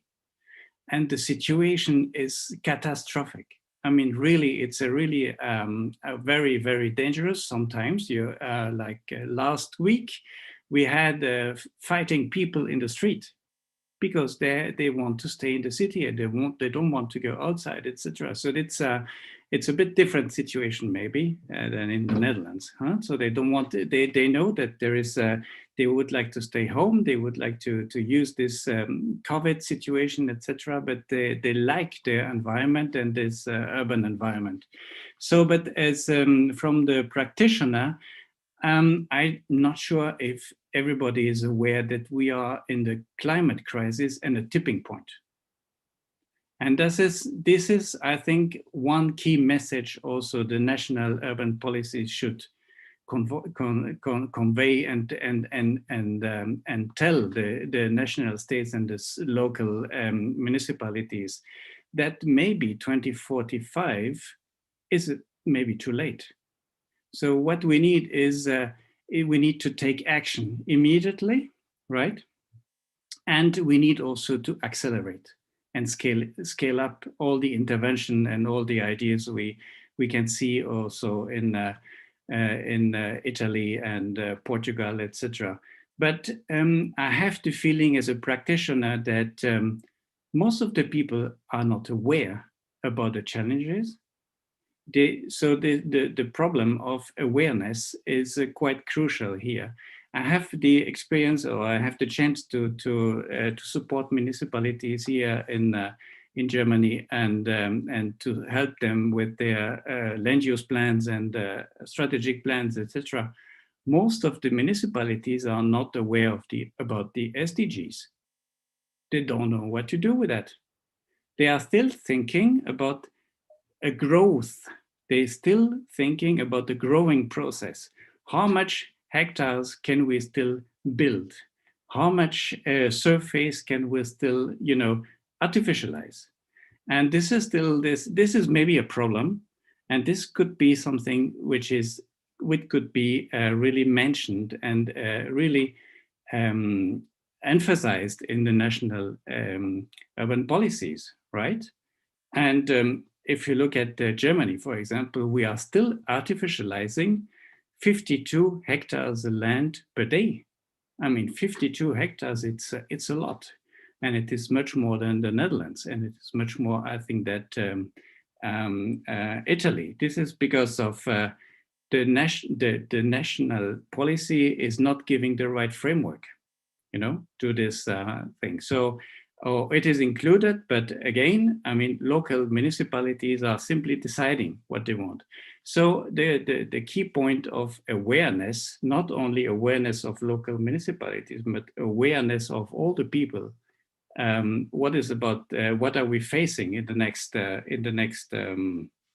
years is quite important. So maybe it could be interesting to think about urban ecosystem services. And I think that Giovanni was mentioning it before about the urban services, right?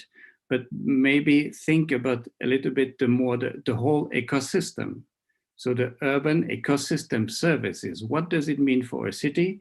What does it mean in terms of the system in itself and in terms of the circular economy, right? And another aspect mentioned by Ronnie before is the aspect of capacity, and I think it has been confirmed also. So the capacity training and the capacity building, right, in itself, not only, I mean, local communities and municipalities especially also, but the capacity of the single individual. So people in itself, what can be this person achieve, right? In terms of co-creation, in terms of co-design of spaces and territory. It leads to the dimension of education, right? And I think that here, the state is truly responsible for that. So to give this framework and organize this framework for education, the long life learning education system, and then also educating the people at all the levels. So this is a little bit my contribution here to the discussion. Thank you. Thanks, Didier. It's great. And I really like to echo some of your messages, in fact. And then, yeah, so let me allow me a bit of reflection now. And then we have a poll for all the audience about this, this urgency of climate change and COVID, and how, this green dimension can be helped. And then also we go to the next round of this discussion. So just a few points I wanted to mention. Yes, I said at the beginning that this green recovery plan package is not really implemented, and I found the right number. It is saying that yeah, so all the spendings allocated to recovery spendings, out of that, only 17% of the fund is allocated to it's called green measures, and then this is only 2% of the total COVID-19 related spendings, according to this OECD work on regional, the Green Recovery Database. I also wanted to highlight one number that from 2000, from the since 1970 till now, the cooling needs. So it's measured by how much is the outside the air temperature above 22 degrees, which is considered as some cooling needs are emerging. This cooling needs increased actually 25% in OECD average in cities, and in Athens, for example, it's doubled. Yeah, so it's in 40 years this cooling needs doubled, meaning this global warming, but also urban heat island issue. It's really acute issue as you rightly pointed out. And then finally, this ecosystem point that you mentioned also, this is also reflected in the report that we launched last week, that the most difficult challenge for national planning agency in charge of national urban policy to integrate climate issues into national urban policy is a lack of knowledge, on the intersection between urban policy and climate policy. Yes, so we know what to do on urban policy, but in fact, integration is still a key issue, and then it's a challenge. So still we have a lot to do, I think. And now I think this is my reflection. Thank you very much for the time. And now should I go to the poll? I think we can show the question to the screen. I'll show it to you, Tadashi. Here we go. Yes, okay, so let me read the question. So do you think COVID-19 has strengthened the needs of promoting the green dimension in cities? Well, it's a simple question, but yes, definitely, yes, partly, not at all, or I'm not sure. We wait for a couple of seconds for everybody to vote.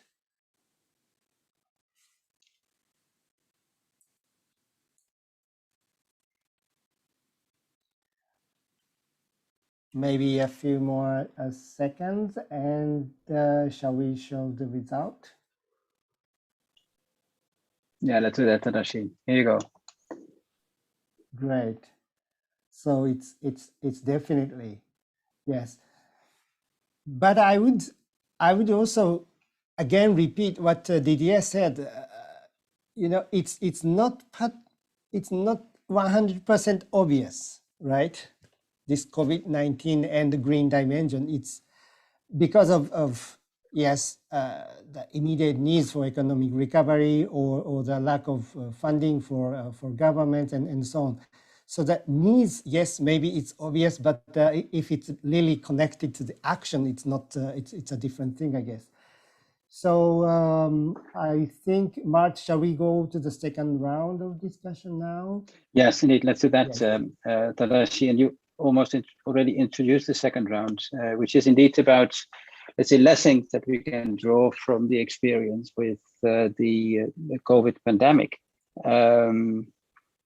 Well, you are originally from Japan, and if we talk about the COVID pandemic, there was this famous cartoon that you must have seen also, the variation on the Kanagawa painting with the famous Japanese wave, and it was shown that originally there were different variants of that same painting in relation now to the societal challenges. And the first wave was COVID-19, But then behind COVID, there were other waves coming. And this is perhaps also what we need to look into now. There's a financial crisis, there's an environmental crisis, there's climate change, and who knows, there's also a social crisis in a way. And I think this will be interesting also to look into.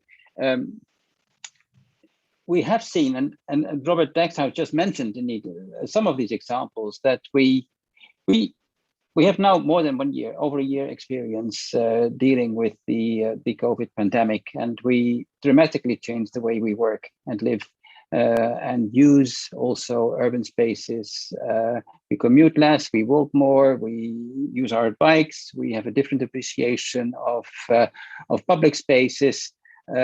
You could even say that the appreciation of green spaces in cities, in other words, I mean, the appreciation also of nature-based solutions in cities is now really, has become really concrete for many urban dwellers. But the real question, of course, is what will happen now? I mean, if indeed most people will be vaccinated,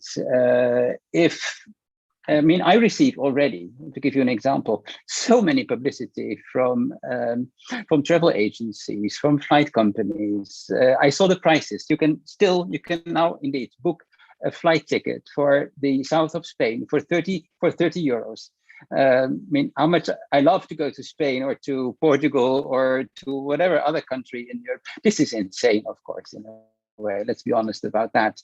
So indeed, we need to draw some lessons from the COVID crisis. And the big issue also for, let's say, us policymakers or people working very closely with policy makers, including also you, Didier, bringing in this very important perspective also as a researcher and a practitioner, is what can we actually now really learn from the COVID crisis when we are dealing also with this green dimension of the city? Indeed, what I said in my introduction also, do we go back to the old normal? And there are strong impulses that go in that direction, obviously. Look at all the publicity and the companies that have been suffering, of course, for so long.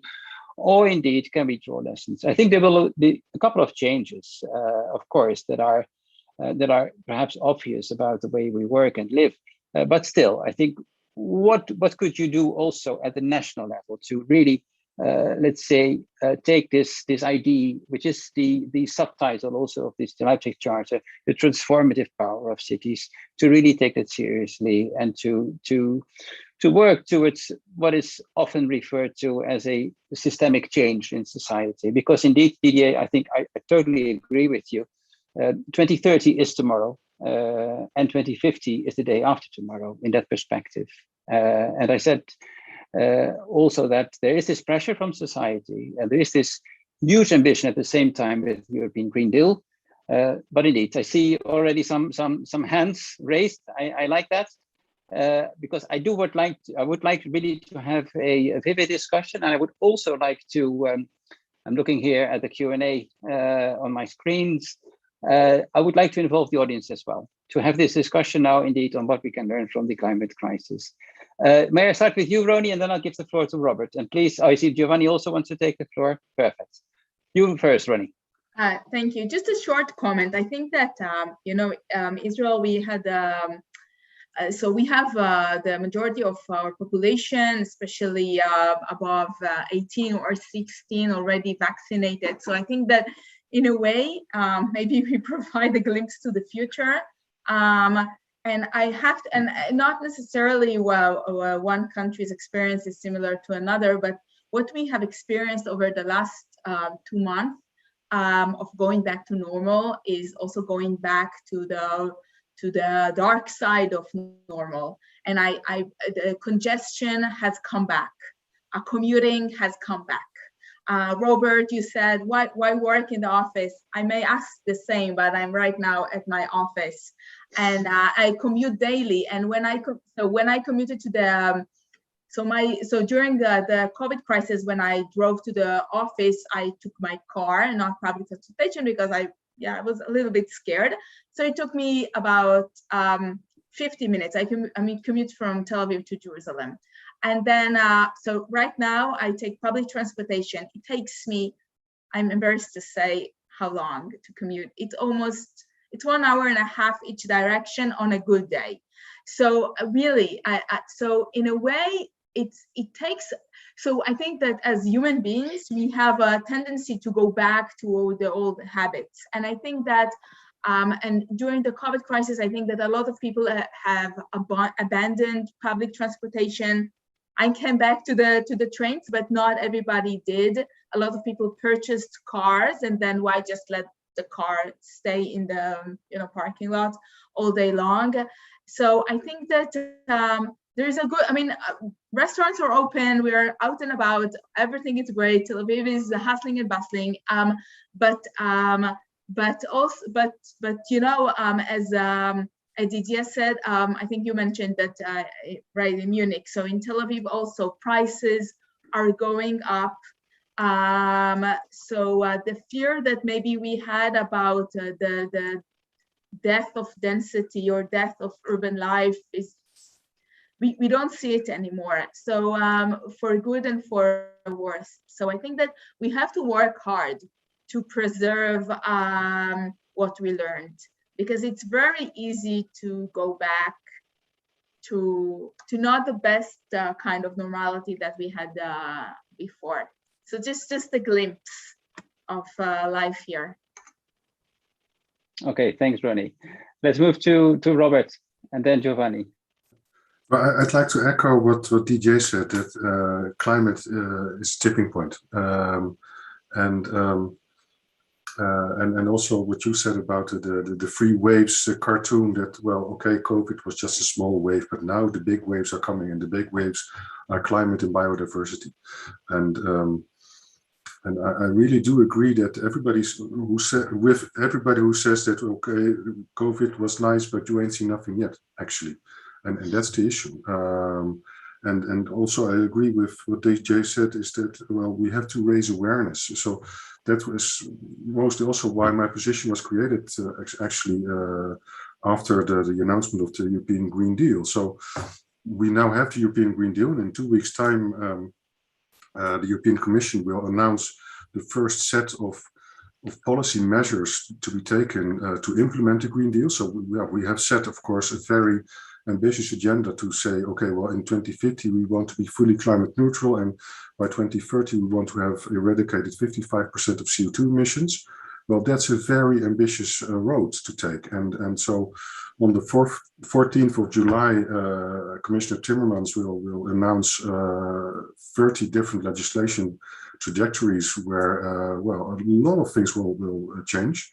And that will only be the first package of the 55 package of policy measures to be taken. And sometimes I think when I'm discussing this with colleagues and other stakeholders in the Netherlands, that some people are more or less blissfully unaware of what's about to happen.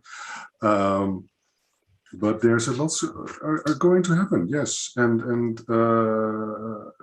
when we're talking about the green city, well, you can talk about climate change adaptation, so adding green areas in cities. But one of the very big challenges is the city mitigation measures. So in the Netherlands, we have 8.5 million buildings to renovate. So 89% of our building stock is connected to a gas-fired boiler heating system. And these all have to be gone by 2050. So we have to switch our energy sources from fossil fuels, like in the Netherlands, that is natural gas. We don't have oil, we don't have coal, but still natural gas has to leave in less than 30 years' time. And it has to switch to more sustainable energy sources. And that can be wind power, that can be aquathermal energy, what have you.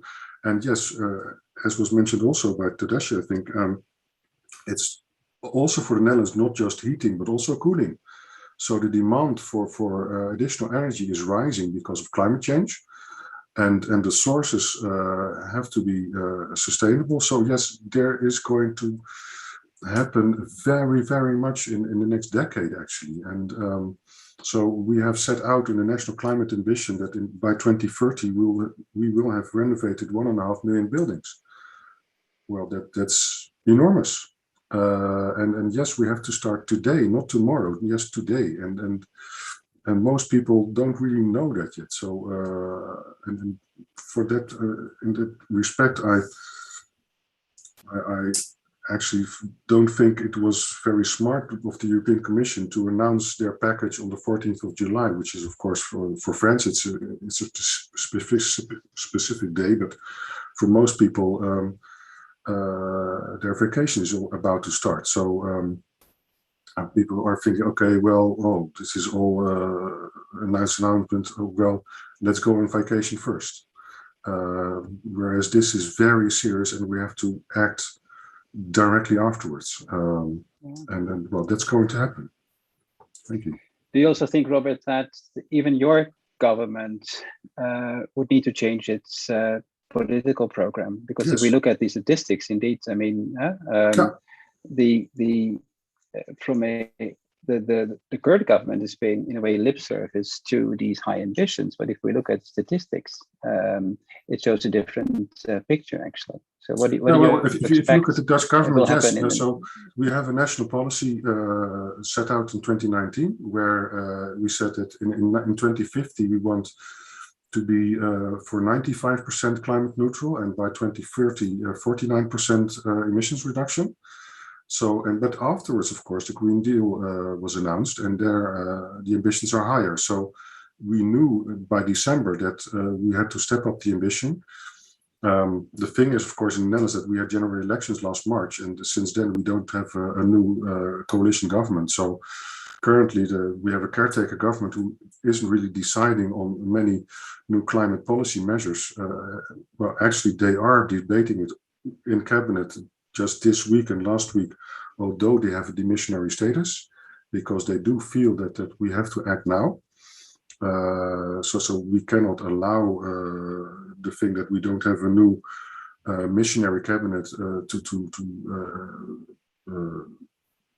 not speed up. But well, that's politically quite debatable. And we know, well, we have to step up the pace. We have to raise our national ambitions as well. We don't know how high, but we know it has to be higher than it used to be. And whereas the climate agreement in the Netherlands, so the 49% greenhouse gas emission reduction by 2030, well, it was added, it was investigated by our National Planning Bureau, whether all the policy measures announced with the climate agreement would add up to the 49% emissions reduction, and actually they concluded that it would only add up to about 43, and well, if you are looking at it through pink glasses, then maybe 48%, but not enough. So we do know that we do have to do more, yes, and that's politically everybody knows. Yeah. And I guess the same would apply also to other countries. Let's move to Italy with you, Giovanni, and then I see there's also one attendee who would like to intervene. So I will do something unexpected. I will give her the floor as well and invite her to the panel. But first, Giovanni, then I'll go to Milena Ivkovic, and then back to you, Didier. Okay? Yes. Please, you first, Giovanni. Okay, very briefly. For me, the point, what the government should do now after the COVID is very clear, is very precise, is to set priorities, as Didier was saying, priorities on what is real relevant, down to the civil society with education, culture, awareness, and then with the other member states. You know, China, they signed the Paris Treaty, but is increasing the quantity of fossil fuel. It's not possible. They produce the 30% of the carbon production. So this is a very crucial problem. So the priorities is a cultural problem, global. So even when you say what green dimension in cities, people, what thinking when you talk about green dimension? What talk about more green, more gardens, more flowers? Yes, it's true, but is more important is to change the paradigm. This change of paradigm involves all the citizens. People do not to buy plastic ware in the supermarket and so on. It's a cultural global behavior. So the transition shift is not it's painful. It's painful. We should use the money to help the people that can be smashed away from this transition. This is the key problem. Green dimension cities needs to set priorities for cities, circular economy, functioning, not more soil consumption, energy reduction, respect of environment, is approach, not more development on the linear growth, but circular one. If people and the cities and policymakers don't understand this fact, is no way. And so I would say that. Okay, I'm stopped. Yeah, thank you, Giovanni. I'm afraid I scared a bit Milena. Perhaps it was a mistake from her side to raise her hand. If you want to take the floor as an audience, you can do so, but then you need to raise your hand on purpose. Now I will first go to Didier, and I would like to invite the other panelists to intervene also if they want to. Didier. No, I think that Milena would like to say something, but now she is not. She disappeared. Yeah. What I would say, because what Robert was saying was very important. We have in our way how we are going to inform the people. We have to make the people also aware what's going to happen, and we have to prepare also the people what's going to happen in the next 15 years. When we do a land use plan, for example, we are planning for the next 20 years, and we know exactly what's going to happen with the soil, what's going to happen with the land, with the vegetation, etc., etc. So we are already planning the future, and we are not including the climate dimension in this land use planning, right? So we are doing it simply afterwards, which is totally wrong. We should do it in another way. We should start with the planning and with the climate consequences of this planning dimension, right? And this could be also included in the land use policy, or it should be part of the land use policy. So that's also part of my contribution. But I think Milena would like to say something.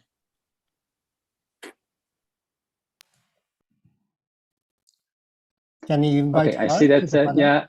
I was communicating with Milena, who has trouble with her video. But indeed, Milena, you can now talk actually to intervene. So please go ahead. Yes. Okay, you can hear me well. Without video, we can hear you. Yeah. Go okay, ahead, great. Because probably as an attendee, I cannot set up my video, but that's okay. It doesn't matter. Well, thank you so much for giving me the floor. Maybe just a short introduction. I'm an architect and urban planner. Specialized in public space design and public participation. I'm also a colleague of Didier at the ISOCARP Institute. If I may reflect some of the points from my point of view as a practitioner in, let's say, urban communication and working with communities on climate change and climate action is everything that is being now said, it's more or less true, you know, but the biggest, let's say, roadblock I experience in my work is that there is this huge gap between the national urban planning policies and the awareness of people about those planning policies.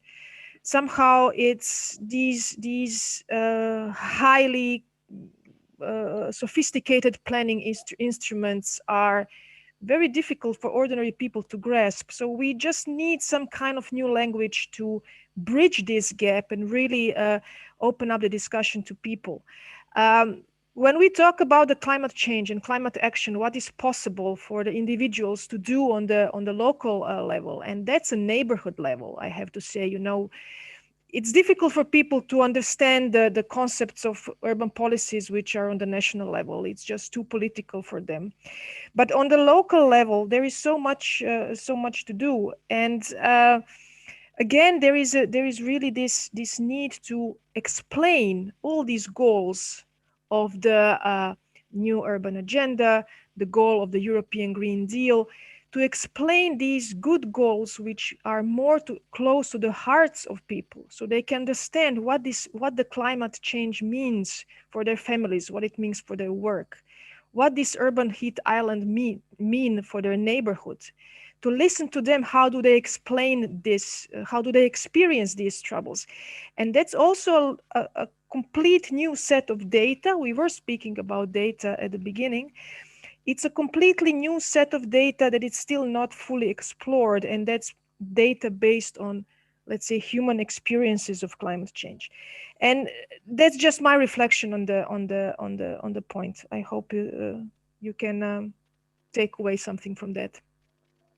Yeah, thank you so much, Milena.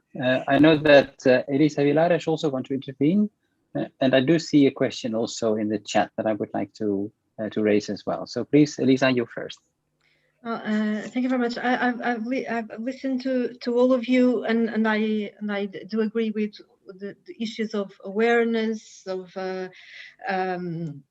culture and education and so on.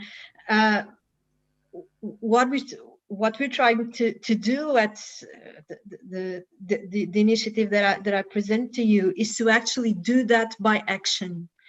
And I think, it's this articulation. The issue is complex because it's both local and global.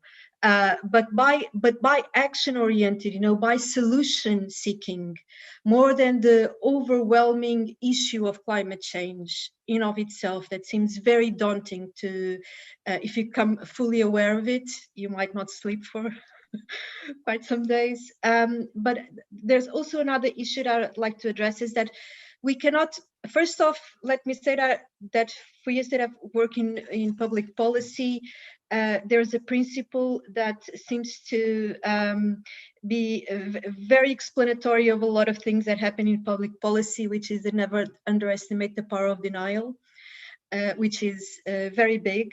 But another issue that I'd like to mention is that we cannot address climate change, and we cannot win this awareness issue without addressing also the rising inequalities. Because otherwise you just have a mismatch of the perception that a person has on its own reality. For instance, I've heard Robert mentioning, I'll never go to office again, and so on. I'm with Ronnie. I think it's all going backwards. But also the issue of isolation, that we have experienced, and a dire sociological isolation that we're having, and that the city itself, public transportation is such a key instrument for social and territorial cohesion.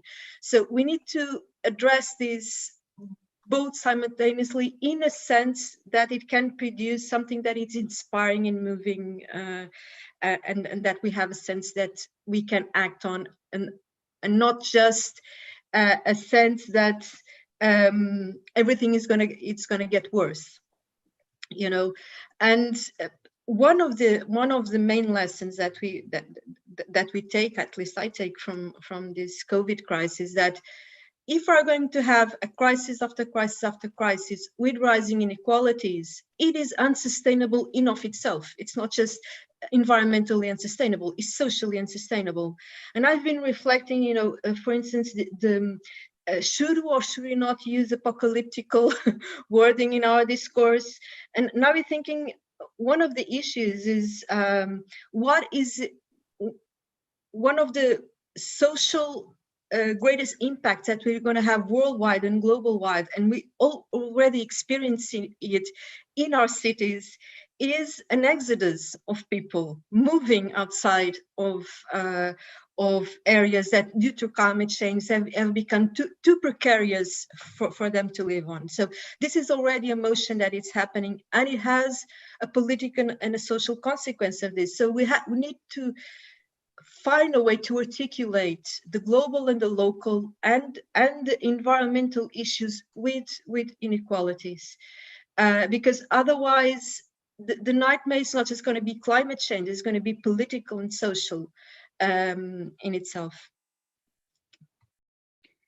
Yeah, thank you very much, Elisa. Actually, your intervention is a perfect introduction to the next discussion round, to be honest. And with that, I'll hand over to Tadashi to introduce that round. Please, Tadashi, take over.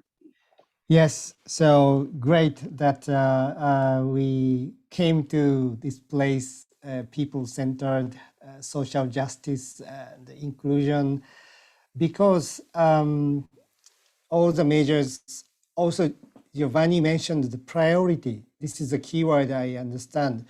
And when we talk about green, always there is an issue of priority, and then some people sees different objective as a trade-off, right? So green and productiveness as a trade-off, or green and just as a trade-off. So the Leipzig Charter framework of this 3 dimension is a very interesting and important one, but sometimes it's taken as a very large challenge. Yes. So what we like to understand is that these 3 dimensions, green, just, and productive, is not necessarily a trade-off relations, but the policy should be able to find some synergies and then also complementarities across the different 3 objectives. So that is the integration, and that is also a coherent approach. And the last few minutes, I think it's important. It's my proposal to use this last round of comments to ask all the panelists, what would be really a key,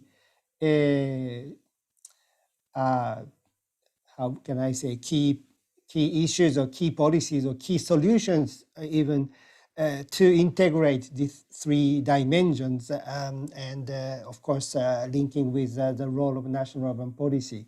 So that is my question. I hope it was clear. But Elisa, thank you very much. You really introduced this thing.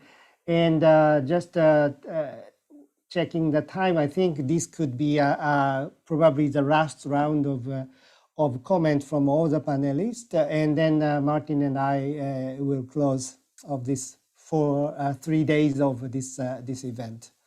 So who would like to start?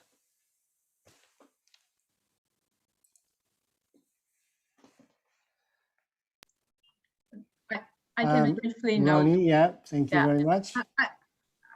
I don't know if I have a solution or a precise answer to your question, but I can just give an example. I think that a lot of policy actions are actually corresponding with the 3 dimension and naturally. And I think that I like the example of tree planting, right? Trees in cities, such a, maybe a trivial action, but I think that obviously policy for increasing the tree canopy in cities are, it answers the green dimension, but it also gives it can be a tool for creating more just cities if you strategically direct the urban forestry to the more deprived neighborhoods, the more deprived areas of the city. We see that it seems simple, but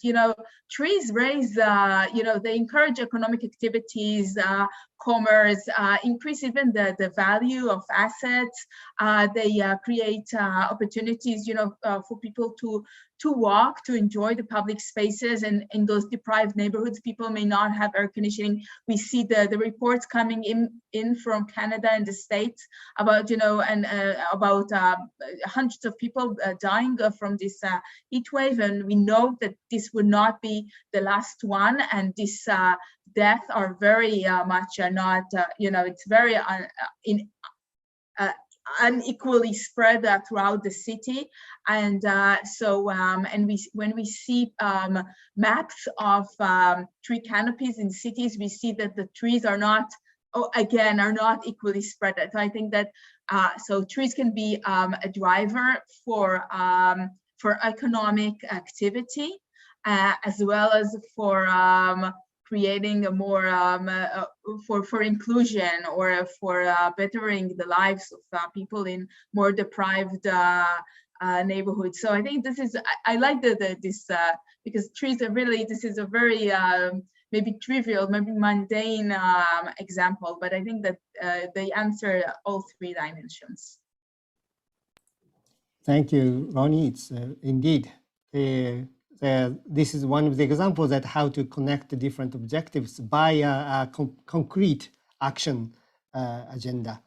I think Robert, you raise a hand. Yes. Yeah. Go ahead. No, to add to what Ronnie said, well, we have examples in the Netherlands of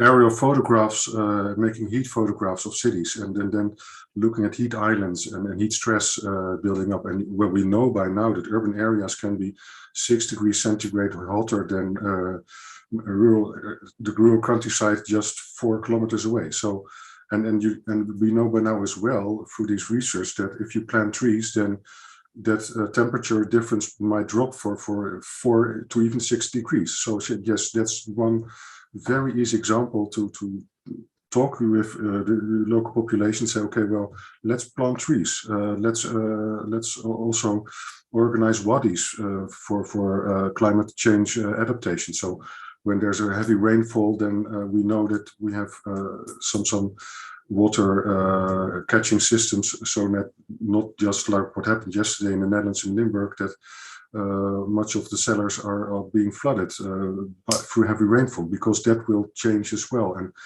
you need these examples, and you need to show that, okay, well, now it's 45 degrees in Vancouver and Calgary, mind you, places of the Winter Olympics. And last week we had a tornado of 300 kilometers an hour in the Czech Republic, which is also unique.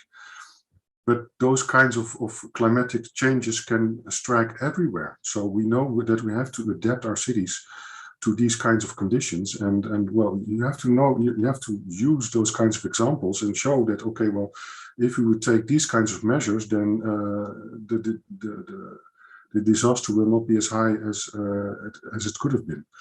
And work from there. And it is about integrating policies. And we know by now that if you add things up, so there's a professor of public administration in the Netherlands who is really good in saying, okay, well, if you're stuck when reaching a solution, make it more difficult, make it more complicated, because then you will find the answer.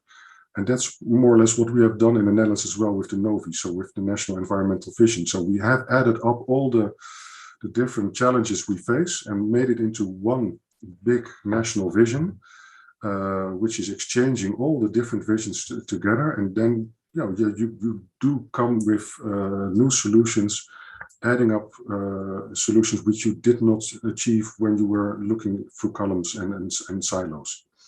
So I think that there's a solution to be found there as well. Thank you. Thank you. Giovanni?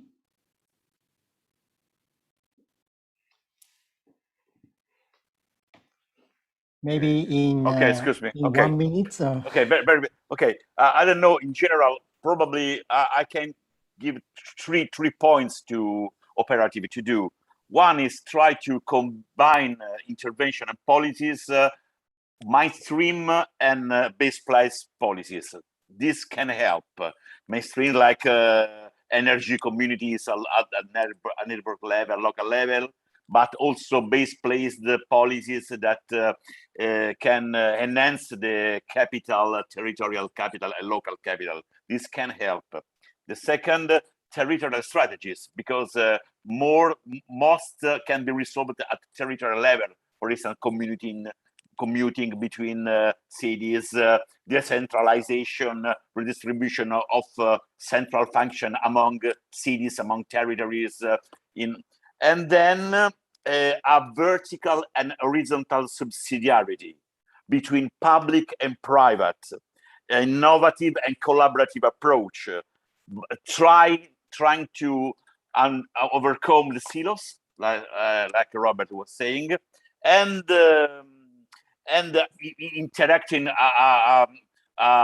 convergence between private and public sector, because the climate change force this convergence. Okay, the resources are not for all, are not free. Okay, so we have to converge in the economy, and then to create the governance structure, not sectoral, but more integrated, like economy and environment, transport and environmental. So in that way, we can converge, like Maria was saying, aspects from social innovation, subsidiarity, and inclusion in a different perspective of economy. These are three suggestions of this. Okay, thank you. Thank you. Perfect. Very clear. Now, I think Elisa and Didier. I can deliver one point if you want. Yeah, it's about lobbying. Lobbying. You have a different type of lobbying in the city, right? But you don't have a lobby for green. You don't have a lobby for the climate. Look at what we are doing with the COVID.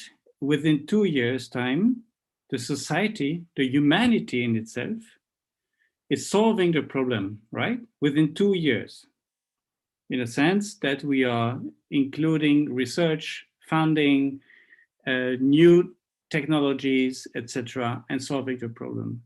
The climate challenge is following since, I think, about 50, 60 years. And we don't know where it's going to happen in the next. So there is not really a lobby there.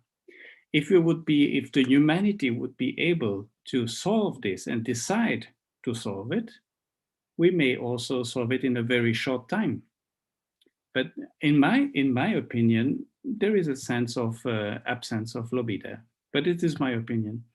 Maybe this is something we can change also. And this is what I was referring before about the awareness. Awareness of politicians, awareness of municipalities, awareness of region and decision makers. Yes.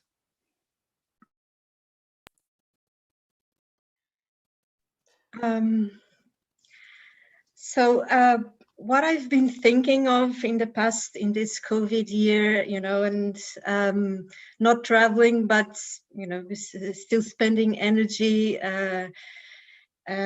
connecting all, is that we really need to tackle or to think on work and to have really a new, I was thinking, because essentially COVID did not prevent me from working. I'm actually working more, I've saved on the commuting, but I'm working more. And maybe this is the shift I think we really need to do. And this is the positive narrative that I think, I have brought one from the Workers' Museum in Copenhagen, the 888, the 8 hours, 8 leisure and 8 rest. And maybe we need to devise something more of this. We talk about a lot of productivity and but what if the question that we really need to address in terms of climate change and inequalities is not just where we work, but how much do we really intend to work for a living wage? And outside of it, of culture, really setting the tone again for what is the end purpose of our existence. It's to be cultural beings, And so maybe that is the question that I think could devise a possible future, to work non-productively. I mean, a non-utilitarian way, in a more creative way, and to have time for that. Because no matter if we've saved time in commuting, we've saved time in travels, but then again, we're stuck in this productive process. And the only way we can actually activate ourselves and activate our communities and raise awareness and all of those things is by collective action that does require time, and creative process that do require our time, and our unproductive, should I say, time. And so this is the only, after a year and a half, in isolation. And maybe it is this, need to revise that 888 and maybe have a bolding, 666 or 666, no, but, because I found myself recently, I've seen that there is the 669, which is the digital worker, work 996. And you need to totally shift this paradigm and put culture, useless, non-productive culture at the forefront of a possible narrative for the future. Yeah. Thank you very much. Now, I think I really need to close the session. I spend maybe 20 seconds for my wrap up before passing it to Martin. I think it's really the moment of seizing the opportunity. So as DDMH, you use the word tipping points. Yes, that's really an indeed important way to describe the current moment, but also the COVID-19. I think it's really, as a policy maker or policy officers, we should really use this as a moment that we rethink the way we live, the way to reflect that into policies. And then this is really the moment. And then Green Dimension really make us think and then gave an opportunity to rethink the national urban policy. So it's really just only to encourage, to continue this dialogue towards the end of the year, and then let's see what happens. So thank you very much for your all contribution. It was very, very rich discussion. Thank you very much. So over to Martin. Yeah, thank you, Tadashi. Yeah, it's tempting to continue the discussion, of course, but I would like to reflect very briefly also on what Didier said. It's a matter of awareness raising, but I would say it's also a matter not just of awareness raising, but also of political leadership, of course, which start perhaps with awareness raising, because after all, politicians are elected by the people.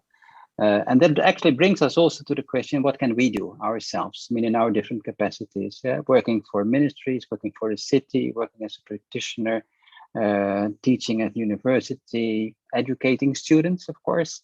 And we, as a European Urban Knowledge Network, working closely within a different, well, in a way, with all the different stakeholders involved in any, let's say, policy field related to urban development. I think it is important indeed to raise the issue, to raise awareness about the importance of the green dimension of the city in its interconnectedness, of course, with the social and the just dimensions of the city. These were the three, let's say, key dimensions of the city that were at the core of our National Week at Urban Policies. I think we should also, take it to perhaps even a bit more personal in a way, because it is, after all, also responsibility of citizens.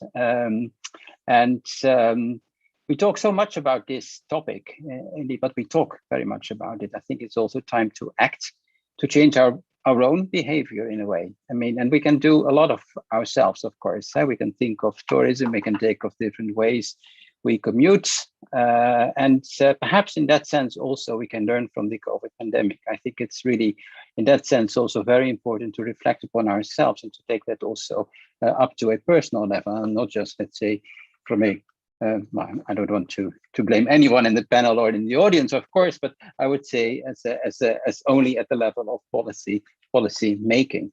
So indeed, it's a personal responsibility, I would say also, and I must say that from our perspective, we are working quite a lot on this topic. We have a project, a research project linked to nature-based solutions, which is also, well, really also our role to bring together different stakeholders. You will find information on that topic on our website. And we bring in, indeed, we organize these kind of discussions. We would like to involve more the audience. There were questions from the audience, but of course, it would be really interesting to see to what extent we can actually have a real dialogue with different stakeholders at different levels. We talk a lot also, again, we talk a lot about multi-level governance and multi-stakeholder involvement. This is part of our activities, but I think it's really interesting to see how also in this group, with different organizations, with national ministries, with ISOCARP, for instance, we can actually really set up a long-term collaboration activity. And this is also what we're going to do in autumn. With the OECD, we need to see also to what extent we can also include you, Didier, with ISOCARP. We'll be organizing also, as part of the European Week of Regions and Cities, which is an excellent opportunity to even raise more awareness among a wide variety of stakeholders, an event based on national, again, national urban policies, but with a strong focus also on nature-based solutions to continue the discussion. What we will also do is to draft a brochure, taking lessons also from the sessions that we had with the OECD. And I'm really very happy, Tadashi, that we have managed indeed, after also years of talking in a way again, but that was to some extent quite productive to do something concretely together, to publish a brochure, and indeed to already think about next concrete activities. If you want to get to know us better, we have a virtual coffee meeting tomorrow, actually, because we learn a lot from COVID, but we also miss a lot from COVID. And one of the things that we really miss is the direct, let's say, touch and feel with you as an audience. So tomorrow we have a virtual cup of coffee, and we would like to invite you to take part of that. My colleagues are showing the slide, or the QR code that you can scan. Otherwise, please go to the EUKN website, where you will find the same information. We are looking forward to having a virtual cup of coffee with you tomorrow to discuss these kind of activities, to learn from you also, to receive your feedback, but also to think about perhaps other forms of collaboration in the near future. And I would say, that being said, I would like to thank all the participants in this discussion. It's been a long session, actually, but I think really interesting to have the discussion. We haven't solved the problem, obviously. We need to work on it very hard in the coming years, but I would really welcome the idea of working together. It was also really interesting, Roni Bar, to have you on board, country just outside Europe, but a neighboring country. Indeed, also interesting to see. I did a bit of work in Israel.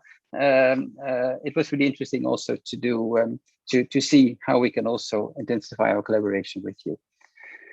And indeed, with that, I would say, please see if you can make up tomorrow for the virtual cup of coffee. And with that, I would like to close the session. Thank you very much for your participation, and hope to see you soon next time. Thank you. Thank you. Thank you. Thank Bye. you. Bye. Thank you. Thank you Bye-bye. very much. Bye. Nice.